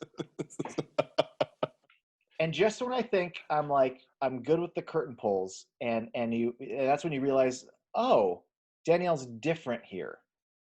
Oh. And then there's a different relationship here, that there's little differences, right? My roommate doesn't want to fucking kill me in this dimension. I'm not banging the professor in this dimension. Yep. She goes to that fucking lunch. That's when the movie to me like throws down the gauntlet, and it's Jesus. That is a hell of a reveal. That was Mm-hmm. not a knife twist, but like a heart twist. I don't know, but this movie has it's a very smart agenda of things that it is trying to do. Yeah. And I like one of my nitpicks, and I'm more okay with it now than I used to be. But one of my nitpicks was that it's too juicy of an idea to have another Ryan from another dimension there. And I'm like, we're dealing with, like, remember there was this shitty movie, The One, with Jet Li and Jason Oh Statham? yeah. Yeah. Yeah. Like, I want to. Well, what other Ryans are out there? What other are we going to play with multiverses here? And it turns out, like, oh no, we're just going to put her in Happy Death Day again with another time loop. And I was like, oh, okay. But then the fact that it's a new dimension makes it Yeah. not just the same time loop. But I still always felt kind of cheated that I'm like, that first 23 minutes is so ripe for its own movie. Mm-hmm. But the fact that it's like, no, that's it. Now we're going to go into this movie. And I'm like, okay, fine, fuck it. We are going to go into this movie now. But the fact that the alternate dimension creates two things. It creates, one, with her mom, a new obstacle and a Yeah. new journey for her. One of the hardest things about sequels in general, especially sequels where the journey is complete and the story was over, was what do you come up with as a new journey or a new emotional obstacle? Mm-hmm. And I hate, especially in movies where the guy and the girl get together, and then in the sequel, like, they just have some dumb fight and break up just so they can get together again, Right. Right. Right. or if it's just really boring, like, they're just married and like, oh, we have a kid now, and you're like, well, now what? There's so Yeah. many, but this is a genuinely interesting new wrinkle, Mm-hmm. and it actually kind of continues where if the first movie is her, like, not coming to terms with her mom died or her death, and, like, she's not quite over it, she's not ready to confront it. By the end of that first movie, she has, but now we give you this new thing. But, like, I just got over it, and now you what? And now the news Yeah. story is like learning to let it go. Yeah. That's a really smart, organic thing to keep going with. So not only does it create, one, a new kind of theme and intention for the story, but two, we're no longer just in the same time loop where we get to see the same thing again. Like, I know they reference Back to the Future Part 2, but Back to the Future Part 2 is still Marty going into the same things that have happened. Yeah. But by it gives not only Tree, but it gives us, the audience, we don't know what's going to happen. We don't know the layout of things. We don't Yeah. know where Bob is going to be at this point and who this person, like, I don't know anyone's intentions anymore because now their personalities are different for some people. Yeah. Experiences are different. So everything is new terrain for Tree, which makes for a new engaging story, and for us, the viewer, because we don't know what to expect anymore. It's a fucking smart idea for a sequel. It is. Also, Jesus. in addition to all of the tech stuff that they get into, like, all the writing on the whiteboard with the equations and everything like that. Oh yeah, it's still super nerdy too, which is great. Yeah. But the thing that I love, in addition to that, because that makes it very, very sci-fi. I feel like that's why most people kind of like grapple onto the term sci-fi when they're discussing this movie, or like what I guess its subgenre is. But for me, the most sci-fi thing, because I always feel like sci-fi is about taking something deeply human and putting it into a story that is set into some kind of like some other planet, some other time, both, just some kind of other realm so you can write a metaphor differently, just like, just like characterize things and make a statement about the way we as human beings here and now live our lives, have lived our lives, the way we should live our lives, that kind of thing. Right. A warning. So therefore the most sci-fi thing for me that happens in this movie is the fact that the thing that makes her walk away from this universe where her mother is alive is, one, recognizing that it's not hers, recognizing the fact that Someone else's the memories don't belong to her, so this isn't really her mother, and acknowledging that feels deeply sci-fi for me. I feel like I'm reading it off the page. And then also, in addition to that, acknowledging within herself, like that's the external, but internally what's got her holding on to it is an inability or an indecision, at least, to let go of her past. Mm-hmm. Like, the only thing she's really gripping onto, even in that lunch, is her own sense of loss inside of herself. And what this mother from this other dimension gifts her with is the fact that who you are is a result of everything that has happened to you. And as somebody who has experienced grief, I've had that catharsis myself, that kind of like, would I want things to happen differently? Well, I don't know, because I don't know who I'd be if things happen differently. All I know is what I have right here, right now, and what I can do. That is all I know. Yeah. And there's something about that has always grounded me, and that I feel this movie is kind of reinforcing. And that feels greatly sci-fi also, because it's so personal. It's something that people don't often make movies about in that particular tone, because it's not saccharine, because it's not, well, I guess the message is, nobody nobody makes me want to vomit when I get the message of the movie. I get it, and it sits with me. Mm-hmm. And then I can take it and just carry it with me through the rest of the movie the same way she does. A lot of what you're Yeah. saying about, not her memories and all that. Yeah. Carter gives her a lot of that on this speech in the quad.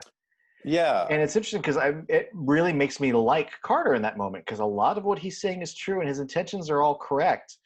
It's just like at that point, she's not really ready to hear it until she hears it from her mom. Mm-hmm. And I remember being not upset, but I'm like, but listen to him. Like, everything he's saying is, dude, like, I mean, sometimes you just need your parents to say it, but I remember just being like, Right. you need to hear from me. Like, but I'm the viewer. I'm ready to hear it more than you are. But still, but it's still deprived. I mean, the way it's written, her mom's dialogue is really great. So I'm so glad we got to hear that. Yeah, there's something about the way her mom puts it that kind of removes any judgment out of it, because the way Carter delivers it to her, I do feel like it's just kind of like, well, this is your response. It's very cerebral. It's very, this is your responsibility, and if you let these people die, then those deaths are going to be on your head, kind of thing. And it's not what you're saying. Because I feel it's how you say it. Yeah, I feel her rebuttal when she's just like, that is not fair. I'm like, oh fuck, Carter, back the fuck off. You don't know what you're talking about. You need to. But he kind of back off. Kind of has the right point of view. It's just maybe not the right tone and intention. But he's not speaking. Regardless of whether it's the right thing to do or not, it's not persuasive at that particular moment. It's not what she needs to hear. Especially when she's leaving that. Yeah, I mean, just watch her walk. Yes. And learn, like, this is not the right time. You could tell just by her posture. Speaking of, one of my favorite moments in this movie, and there are many, but when she really realizes that she's in the loop again, and her frustration is up to 11, that it can be cartoony if it's not rooted in truth, and hers is. When she's walking, you can't quite run, and she's still in her heels, but you're walking, your intention is faster than your feet can carry you. So you're like about to constantly stumble. You're walking too hard and too fast. And she's got that walk, but also there is this like on her face that is fucking had it. And it is the most I have been that upset. I think we all have. And I think if we all stopped and looked at ourselves in the mirror, we'd kind of be shocked at how stupid our faces pulled. And she has that severity Yes. on her fucking face. And it is sublime as she is power walking to the point of almost tripping through the quad and just knocking the clipboard out. And I love that it's still the new tree. I remember thinking, dick move, and she rounds the corner, she's like, sorry. Like, she still apologized. Yeah. It's great. She's like, okay, that was uncalled for, but I'm mad, but that was a dick move, you know. Yeah, I liked that. It showed a necessary growth. I also love the fact that, I mean, we already mentioned the "you are gay" to Tim, which I appreciated. But because that's another thing that I really appreciate when they're at the basketball game, and she looks behind her, and Tim's there with a hottie. And it's just like, and he just doesn't he give a thumbs up or something, or a shrug? He does something. He smiles and shrugs, and I think she gives him like a thumbs up. Yeah. She just looks really happy for him. I'm just kind of like, I mean, he's not a big part of the rest of the movie, but it was just nice to know. It's a nice epilogue to his story. Yeah, and it only takes you a few seconds to do it. I'm glad they included it because it's something very easy to not even concern yourself with as a writer. Yeah. I also I already mentioned. Oh, well, I didn't comment on Ryan being the killer, but I knowing it was coming even this time, I was just kind of like, oh, fuck. Yeah, I forgot about this. I mean, I knew when it those things where you forget about them, then you're in the movie, you're just like, oh, yeah, Ryan's the killer. Oh, my God, they're going to find out, Yeah. It roped me right back in. I love that. Oh, because another thing that I fucking love about the Ryan angle, like opening with Ryan, is the fact that, like, but it's not the first morning, it is the second morning. So he's not alone. Tree is there to go, yes, listen to me. What do you what happened? And I'm just kind of like, oh my God, this is my favorite Tree. My favorite Tree is the Tree who takes control of the situation and knows all the shit that's going down and is gonna make this work somehow. And the thing is, the reason there's a movie is because it's not that simple. But I still get to watch her just like, bang her head. And the fact that she also got to flex different muscles in this movie, she had to fucking learn science. Yes. She had to memorize these formulas and shit. And I'm like, damn. Yeah. Yeah, good for her. And she did it. When they're at DARPA at the end, like, she's like, oh, I can help with that. Like, she didn't just memorize it. Like, some of it's stuck. Yeah. No, I mean, we don't even know how many times she went through that fucking thing. So good for her. But and another favorite, it's not a line, but it's a reaction. I love what she's already had the lunch, the Danielle and the group lunch, where she finds out, no, Carter is with Danielle. So the first morning after that, where she wakes up and she doesn't know where she is yet, so she just says, Danielle, and he's just like, my girlfriend? And she just goes, and I'm like, again, right there with you. That is my exact reaction to Carter being with Danielle. Even a nicer Danielle, because she still talks. Yeah, a nicer, because I mean, also we find out later, she's with the derpy guy. She's not the fucking monster that she was in the first movie. She's not the monster, but she's still got this self-congratulatory streak to her. She's still got this not quite in key tone, but what a great wrong key hit every now and then. It's a great it's just a simple, it's efficient writing, but it's very perfectly edited, acknowledging, well, that's different. What else could be different in this dimension? And then she just walks up and kisses him. Like, set up, payoff, bam, right there. It's just perfectly delivered. Another thing I didn't notice, I don't think I noticed it the first viewing. Maybe we didn't comment on it. I'm curious if you're going to say what I was about to say. Go ahead. It's a visual thing. It's not. Okay. It's okay. maybe same thing later. But no, it was just like when she dives into the wood chipper. She's like, killing herself over and over again. And it says Biff's tree removal. First of all, I saw Biff's and I was just kind of like, cool, because it reminded me of like the Biff, like tannin wash or whatever the fuck it's called. Yeah. But also the fact that it's tree removal. I was like, oh my God, that's adorable. So I appreciated that. That was the first time I remember, like, I won't forget it now, like it's stuck. But so I don't remember if I noticed it the first time. I thought it was funny. while you brought that up, I will go on my rant about that, my good rant. That is my favorite moment in the movie. Uh, I Really? love that the movie can get geeky with sci-fi shit and then have all this heart and make me feel all the feelings and still try to do like the slasher stuff, but also both of these movies, like I didn't think about this last time, but they're just fun. Like Hmm. they, I just have a good time with them. And the first movie gave us a fun montage of her getting killed by the killer. Right.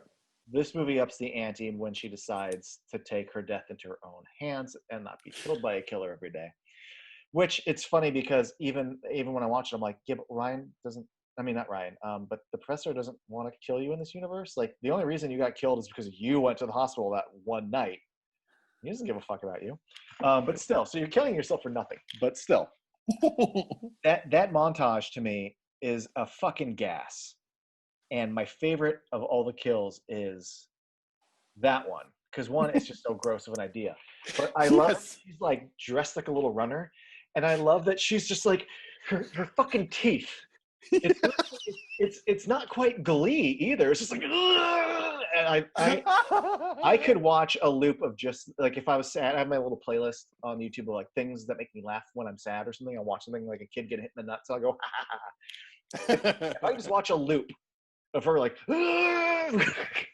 then her fucking feet sticking out. Yes. Yes. Like I know a few people who really loved her jumping out of the plane, and I know it's a good beat for the scene, Yeah. but Yeah. I just love her running into the wood chipper. I could have, and it's funny. Some movies they maybe really milk that, and they gave me just enough. The jumping out of the plane's funny too, just because The the way reaction. Danielle, yeah, the way the two of them react to it. Like I think he gets Oh up on my the god. bench, and they just scream. Oh, it's great. They are great. They sell that whole movie. Also, the fact that like she's flipping like us off, like Yeah. while she's doing it because it's the ultimate defiance. It's like kind of the only way she can get back at them in her mind. Like I get it, Yes. because she can ruin their day. At I love least. they well, it's a good setup payoff where they have they always show her like day after day going out and looking at the two of them on the bench. So like Yeah.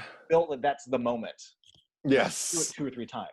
Yeah, no, but the screaming by the two of them, that's one of those moments where I'm just kind of like, yeah, this movie is just off its rocker. Like I am so enjoying. This is not the first movie. No, This is one of thank those you for big. not giving me the first movie. Exactly. Yeah. I already had the first movie. Nobody wanted the first movie again.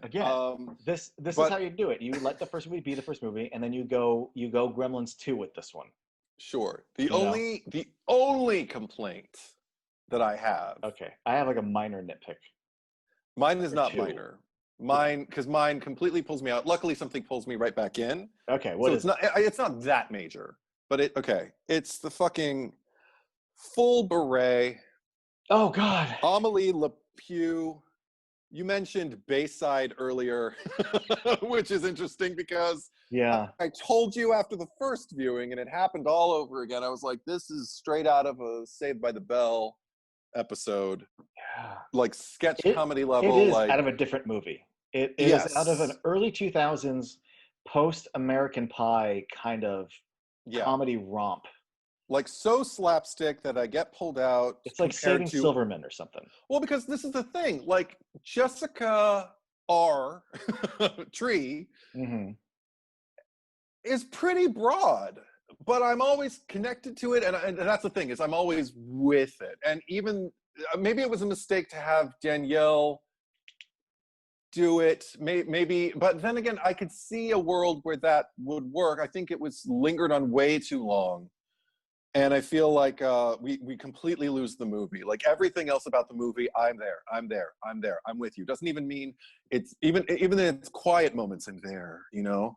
But this is the only thing where I'm just kind of like, I mean, I had the temptation to say, I even wrote it down, but it's not exactly true. I just wrote, Shelley Duvall as olive oil was more subtle.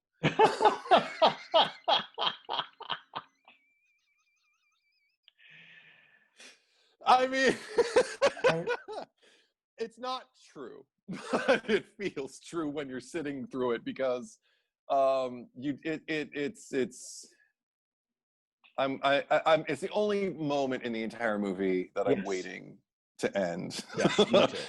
And then even like the way it gets discovered, doesn't land for me. The fact that like he pulls off her glasses or something, And he like, and he's like, oh, you can see, ha ha, and he just runs off, and she does something like, guys, when he knows, it's like, oh, you're kidding. I mean, the fact that he even bought it, I think all that needed to happen is maybe if he didn't play along as much. And I really, really like that actor too. That actor's name is Steve Zissis as Dean Watson.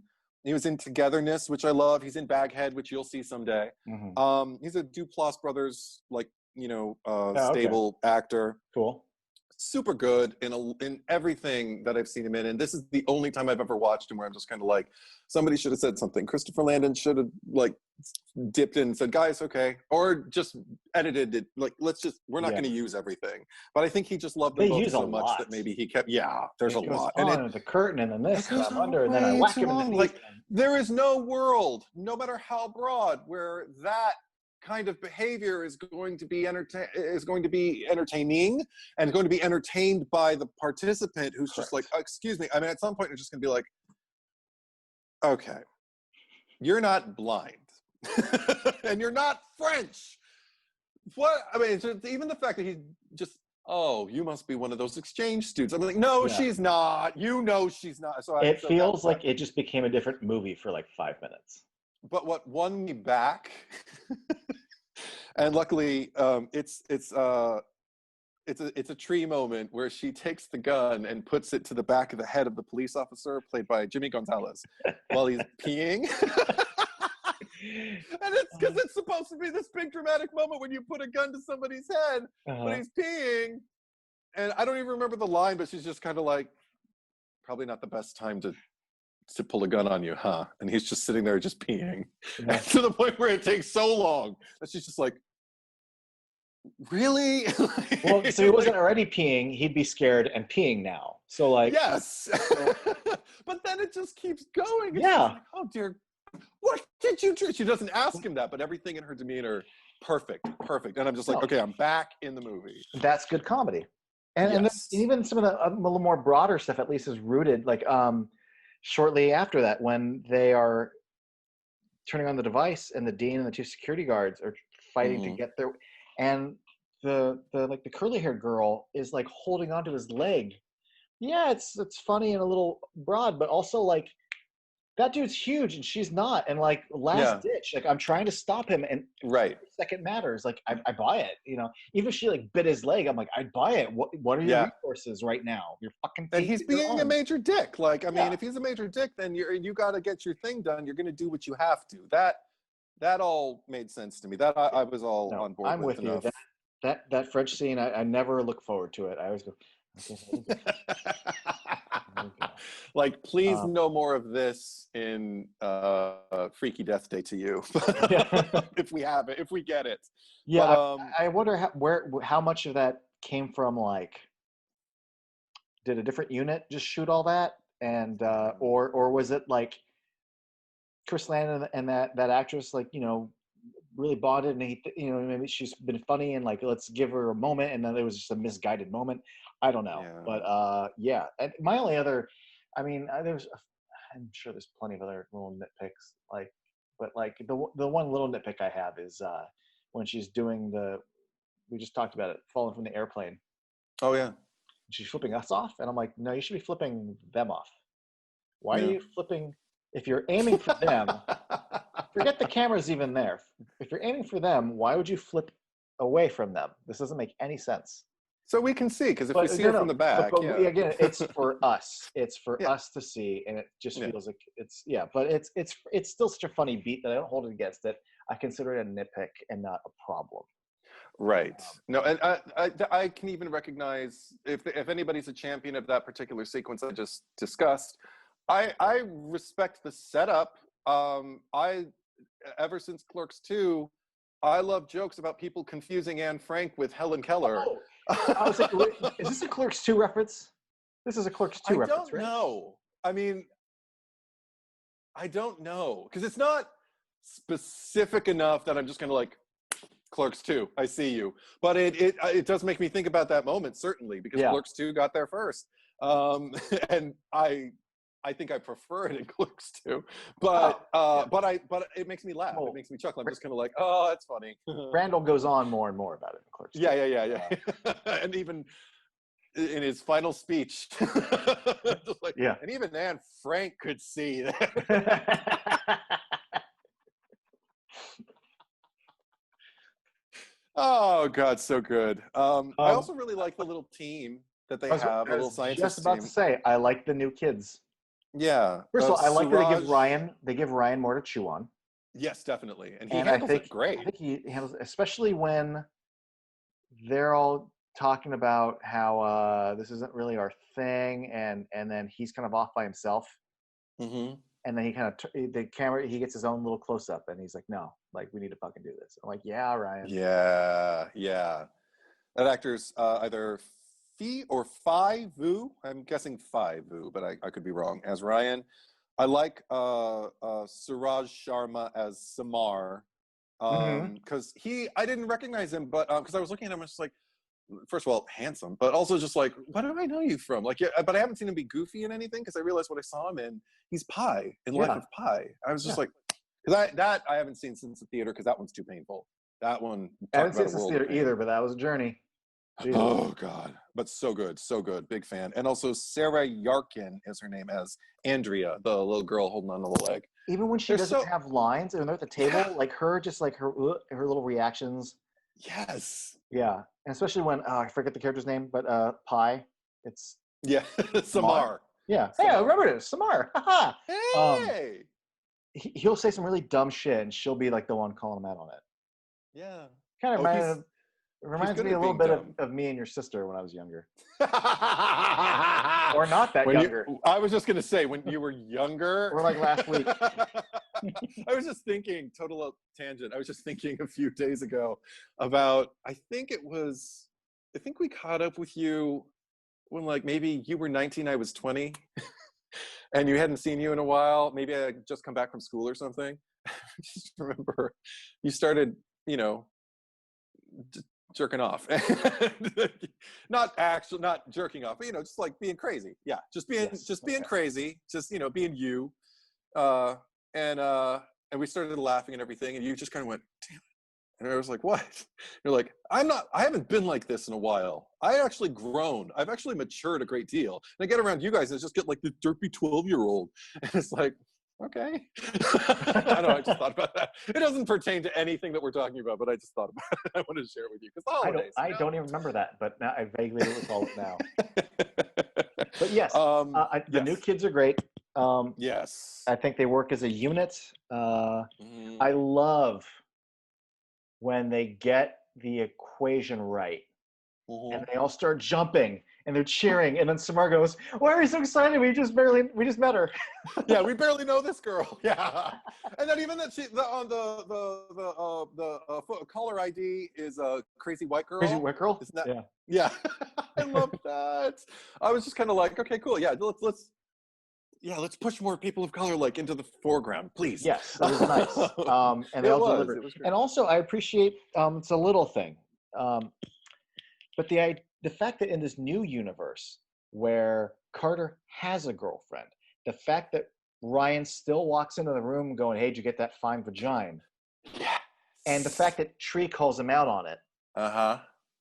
I like the idea that, like, sort of like in his defense, because he hasn't really done anything wrong, and he still helped a drunk girl home, Yes. not to, well, to his home, just to safety.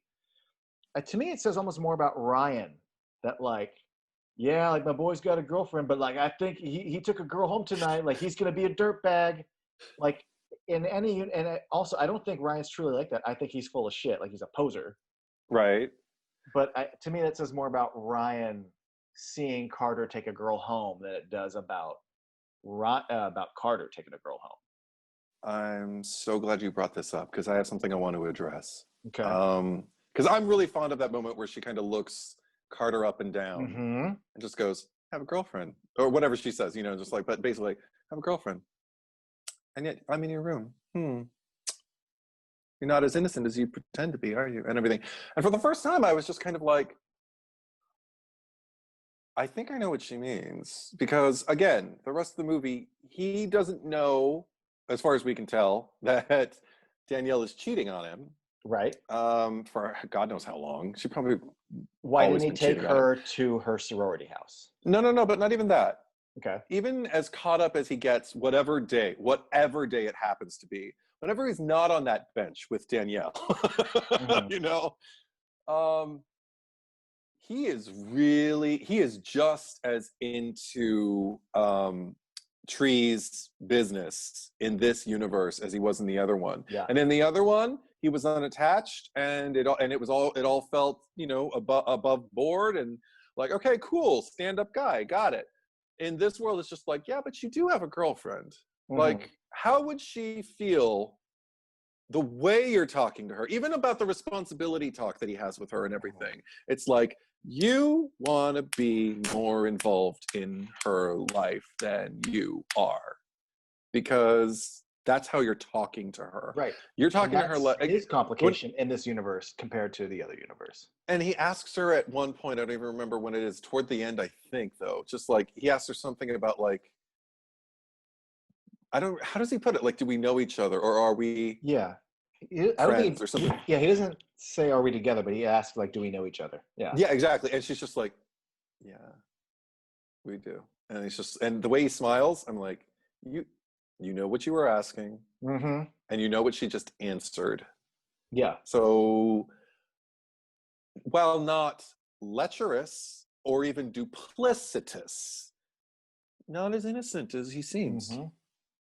I mean, he's got an eye. He's got a little bit of a roving eye. And I like he doesn't act on it, but and the movie doesn't ignore that, though. And that's what I like about it. You do write yourself into that corner, in a sense, when you have her wake up in the bed again, but create the Danielle girlfriend. Yeah. You fucked up, sort of. But the movie acknowledges it, and that's, again, really smart of Christopher Landon. Also, you could always make the argument that, like, that is another Carter. If Danielle is like a smidge more decent, you know, more bearable to be around, maybe he's a smidge less, I wouldn't say less decent, but, you know, just a little raised eyebrow, you know. Because I feel like when she gets back, like, I still trust Carter of the world, of the universe she belongs into. Our main universe, Yeah. I'm glad I brought that up too. But another little thing, because, you know, some people, like the professor and his wife, have a little bit less screen time. Some people have a little more, a little less. We have a lot more of Danielle. I thought it was kind of funny, like, you know, her gay subway date. I like that they brought back the Pleasure Dome guy. Yes, yeah, me too. And I love that in this universe, he is a full-blown moron. Yes. And that actor plays really good himbo.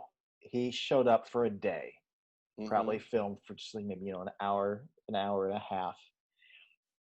Which, God, dumb as a rock. He's like, that doesn't make sense because rocks don't have brains. Yes. And it is her constantly getting him to shut up. Yes. Oh, he just came to use a show. No, I didn't. Like, yeah. I never guessed from watching him in that first movie that he would be this good at being stupid. But he's great. No, it's a whole other version of stupid that he gets to be. And also, because he's kind of self-involved and doofy with the hell, my Pleasure Dome, look at me dance, and I'm like, no. And honestly, after she hits him the second time, and he's just like, ow. I could have watched that. That's actually one improv scene. Let's pull frames out of the French thing. And is there anything on the cutting room floor with him and her? Because I could have sat through another 30 seconds, 45 seconds, 60 seconds, whatever. Yeah. Maybe, I don't know what would have been there, but honestly, just let the camera run on these two. Like, just keep hitting him. Yeah. Just keep having a reaction.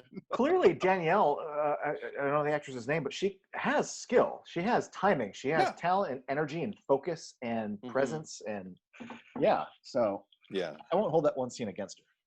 No. Me neither. Little tiny things that I only noticed for the first time by watching them back to back. It's just a throwaway thing, but I love it. Is that they mention at their little lunch meeting in the first movie about what charity they're going to do, and not the special needs kids.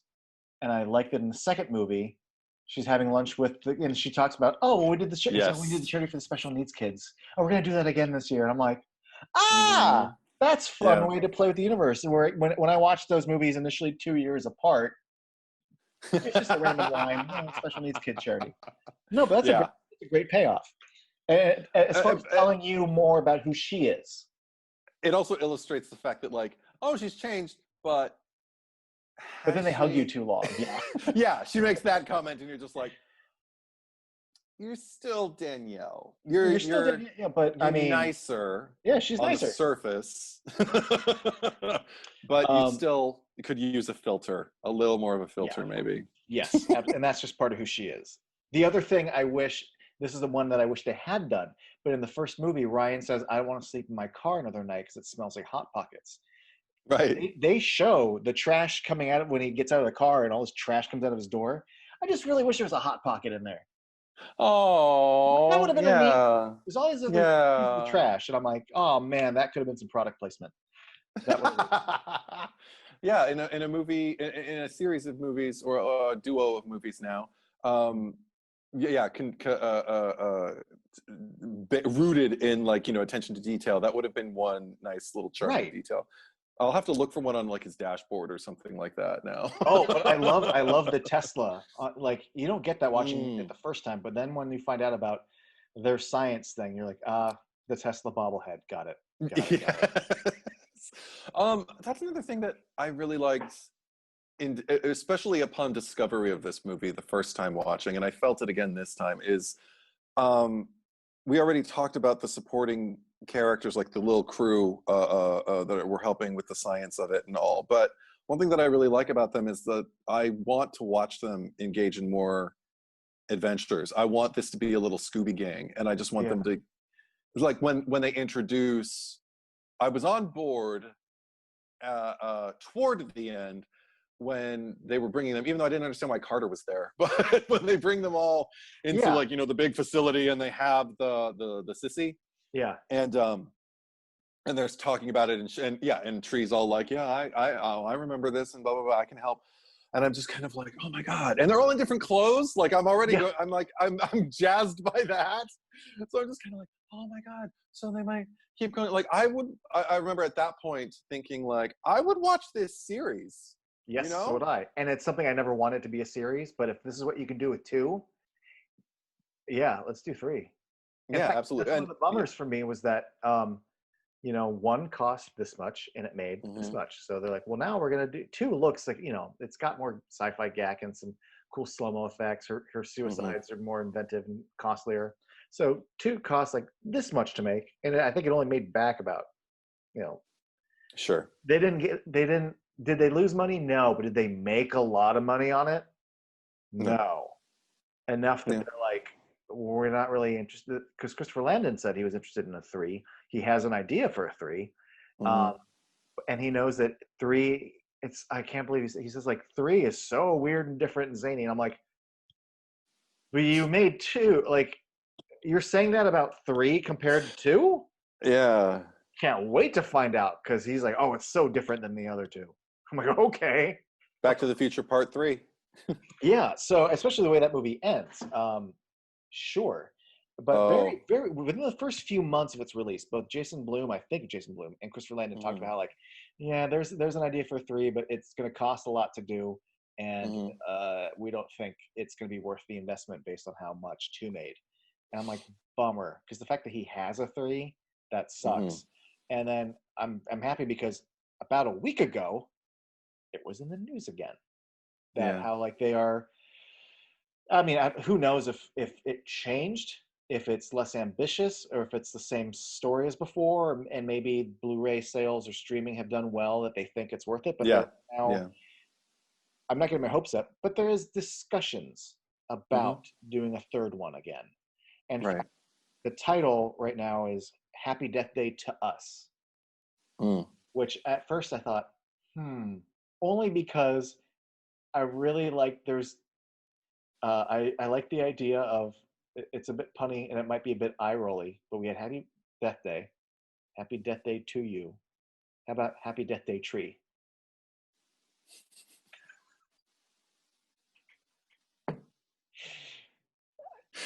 You know, like I want a 3 pun in there the way they did to you.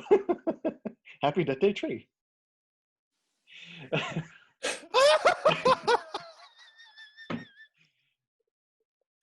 Oh my God. Come on. That It's stupid. Get a copyright on that title so you can sell it to Christopher Landon and Jason Blum because that's gold. Right? That's adorable. It's so stupid that like you have to use it. It's so cute. The only thing is I don't know if I don't know. I mean, because I don't know if they would want to like continue, or if they would just be kind of like the way Ryan was at the beginning of 2U with Danielle. Maybe do something with her at the beginning at least, and then I would absolutely. You can't do that as a gag. You can and then leave it. So I feel like the worst version of it that I would still accept is that you don't even show it, but like the movie opens at DARPA and they're referring to when we did it to Danielle, so it's acknowledged that it happened. Right. To me, that's not a whole movie. That's not a character that I need to see go through that. But that is something that I could. That is something I could see the first 5 minutes of being the last part of her journey. Yeah, I wouldn't mind seeing it for a few minutes. Like you said, the way we open with Ryan's story, you could open with her. I think you could even do it in opening credits. Like, we get it. Has she changed? Yeah. You know, at the written and directed by Christopher Landon credit. Like, she's, you know, something has shifted and she's a little less wicked now. But because that was the only other thing. That was actually the only other thing that bugged me about the movie, both times, was when she woke up screaming, and I was like. Oh, that's what everybody was talking about. Because I remember a lot of people talking about like the way it ends, that it was left open-ended for a possible next movie, and the people who didn't like this movie were not happy about that. So then, and I forgot about it because I got into the movie and I really liked it, and then we got to that, and I was even excited. I was like, "Oh my God, the Scooby Gang!" Yeah. And then she wakes up screaming, and I'm like, "Oh no, okay, I get it. I get what people were upset about because I don't want that movie either." But like I said, yeah, if they open with it and acknowledge that it happened and do what Christopher Landon wants to do, I trust him. Yeah, if he's got another story, I totally trust him. The only thing he said about the story is that it takes place over like time has passed. Just the way time has passed for us. So he said he was really, because he said doing the second one or the first one, you know, we shot them so close to each other that like the cast still looked the same. If we did it now, like that looks the same. So he's like, I get to dress them in different clothes. I don't have to worry about matching the first movie. Yeah. The one reason I do like the title compared to Happy Death Day Tree is and I don't think it has anything to do with it. But in my brain, I'm going to allow it until I am proven otherwise. She's on her phone looking at footage in the first movie of her and her mom and the cake. Yeah. And they say happy birthday to us in the video. And I was like, if that title is a reference to her mom, I'm already going to be a fucking mess, you asshole. If it's not a reference to the mom and it's just her and the gang are in a time loop, or just her and Carter, and it's more because I mean, to me, I would already just be happy that she would have a partner on her journey. Right. You know, like, yeah, I was about to say kind of like my brain is all of a sudden forgetting Emily Blunt in right. But she isn't on the journey with him so much as she's already been on the journey. But he's alone. But yeah, if there is a group, if it is the Scooby Gang, that could be fun with the us. I think. The only other title I could think of was like how it's like a song. So it'd be like, Happy Death Day to you. Happy Death Day, dear tree. Yeah. I'm really curious to see what they come up with, because now, Jason Bloom was the one who said we should do Freaky Death Day, and Chris Landon hasn't really confirmed anything. Oh. So who knows what's coming next? I mean, we'll see how Freaky does. And I wonder if this is a case of kind of like how see this with a lot of directors, like even before the movie's out, they're like, oh, we know that this is good, so what do you want to do next? Right. That said, this time last year, wasn't Jason Blum saying the same thing about the Black Christmas reboot, which I still have yet to see, to 2019? I mean, it's not awful, but it's not good. we talked about that. It's in my watch list. I'll get back to you. It is worth watching. Okay. Yeah. I mean, I'll watch Imogen Poots fucking do anything. So, so watch it just for her. Okay. But yeah, that. What a fucking I never would have thought that these two movies, skewing to like the demographic it looks like they're skewing and the genre they're playing in, would have so much to say about loss and accepting not only like the loss of like your parent, but like your lot in life and your fate and choosing fate, like choice in general. Yeah. Yeah.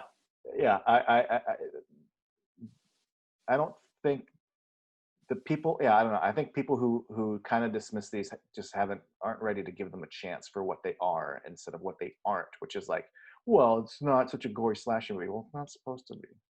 Yeah, it's what it is. And again, the second movie is like, oh, by the way, it's the professor and my wife, and all right, and moving on to like Carter and her and the kiss, and Oh, one last thing that I remembered. Laurie, who we already established is very good. Oh, right. Can I tell you something that like she gets shot. Yeah. And then at the end of the movie, Carter's helping her up, puts her on the bed, and her fucking lips are shaking, like the way that you are in shock from having been shot and also have. And I'm like, how the fuck are you getting your lips to shake like that? Like, I mean, without obviously making a choice, but making it feel natural. Mm-hmm.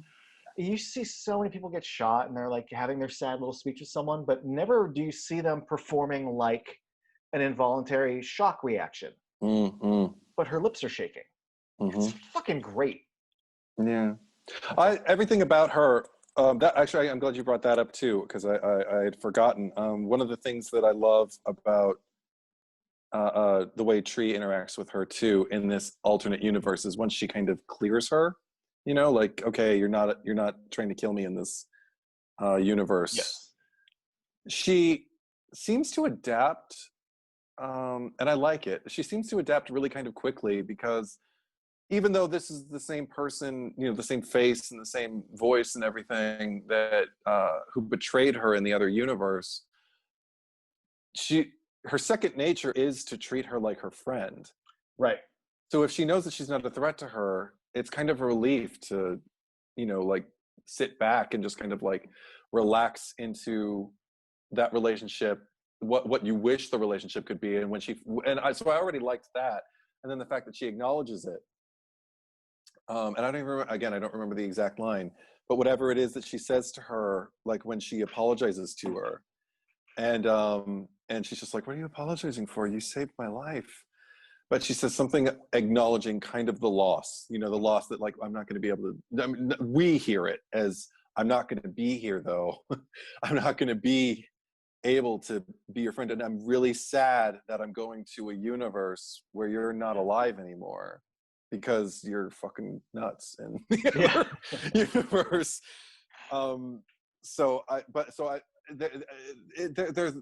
There's more loss than just like losing like this other universe mom too. Like there's, right.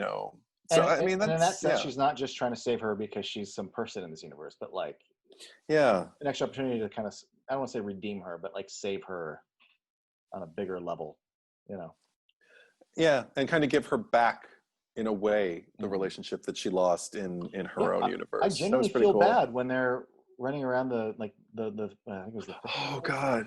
and Yeah. you hear the wrinkle of the thing, and then she turns around, she's been stabbed. I'm like, oh, I give a shit. Oh, yeah, me too. I'm Yeah. really, really sad. Yeah, that and interestingly enough, yeah, I mean, I guess it's because I get my fighter tree, but yeah, all of the killer stuff in this one works better for me than it did in the first one. I mean, like when she's just a victim. Right. Whenever I get my fighter tree, who knows exactly who she is and where she is. Yeah. So I'm. Yeah. Her with the axe. Yeah. If I was putting together like an article, or something, and you had to have like a list of horror movies or something, and then you had a photo with it, Yeah. I would have her clutching the axe because that's like her moment for me. Mm-hmm. Buffy tree. The ownership. Yeah. Buffy tree indeed. So yeah. Anything else you want to say about the movie? Because I am Denzo. I'm Denzo as well. Yeah. Watch it. If you haven't seen it and you're just listening to us talk, and we ruined the fuck out of it for you.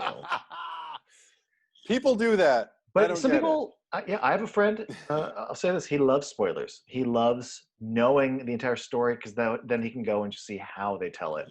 And if you're out there and you're like, well, now I know that it's more than just this, or it sounds like something I might enjoy, and you're the kind of person who likes having everything spoiled for you, go watch Happy Death Day and Happy Death Day to You. Yeah. I would argue the sequel is probably the best sequel to have like words and numbers spelled like all stupid in them, like Too Fast, Too Furious. Right. It's probably the best movie that's spelled dumb. Probably. I'm too tired. I can't devote any kind of thought to that. Sure, probably. Yeah, probably. And a sequel better than has any right to be. Yeah. Pleasant surprise. So. Yeah, absolutely. I agree. All right. So hope you enjoyed it, folks. Yeah.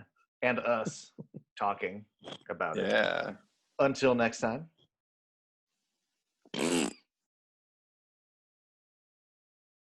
Look at me. I'm scary baby mask face. Oh. You're reminding me of that old, like, 1990s Adam Sandler Weekend Update bit he did where... Oh, yeah. I'm crazy protector face.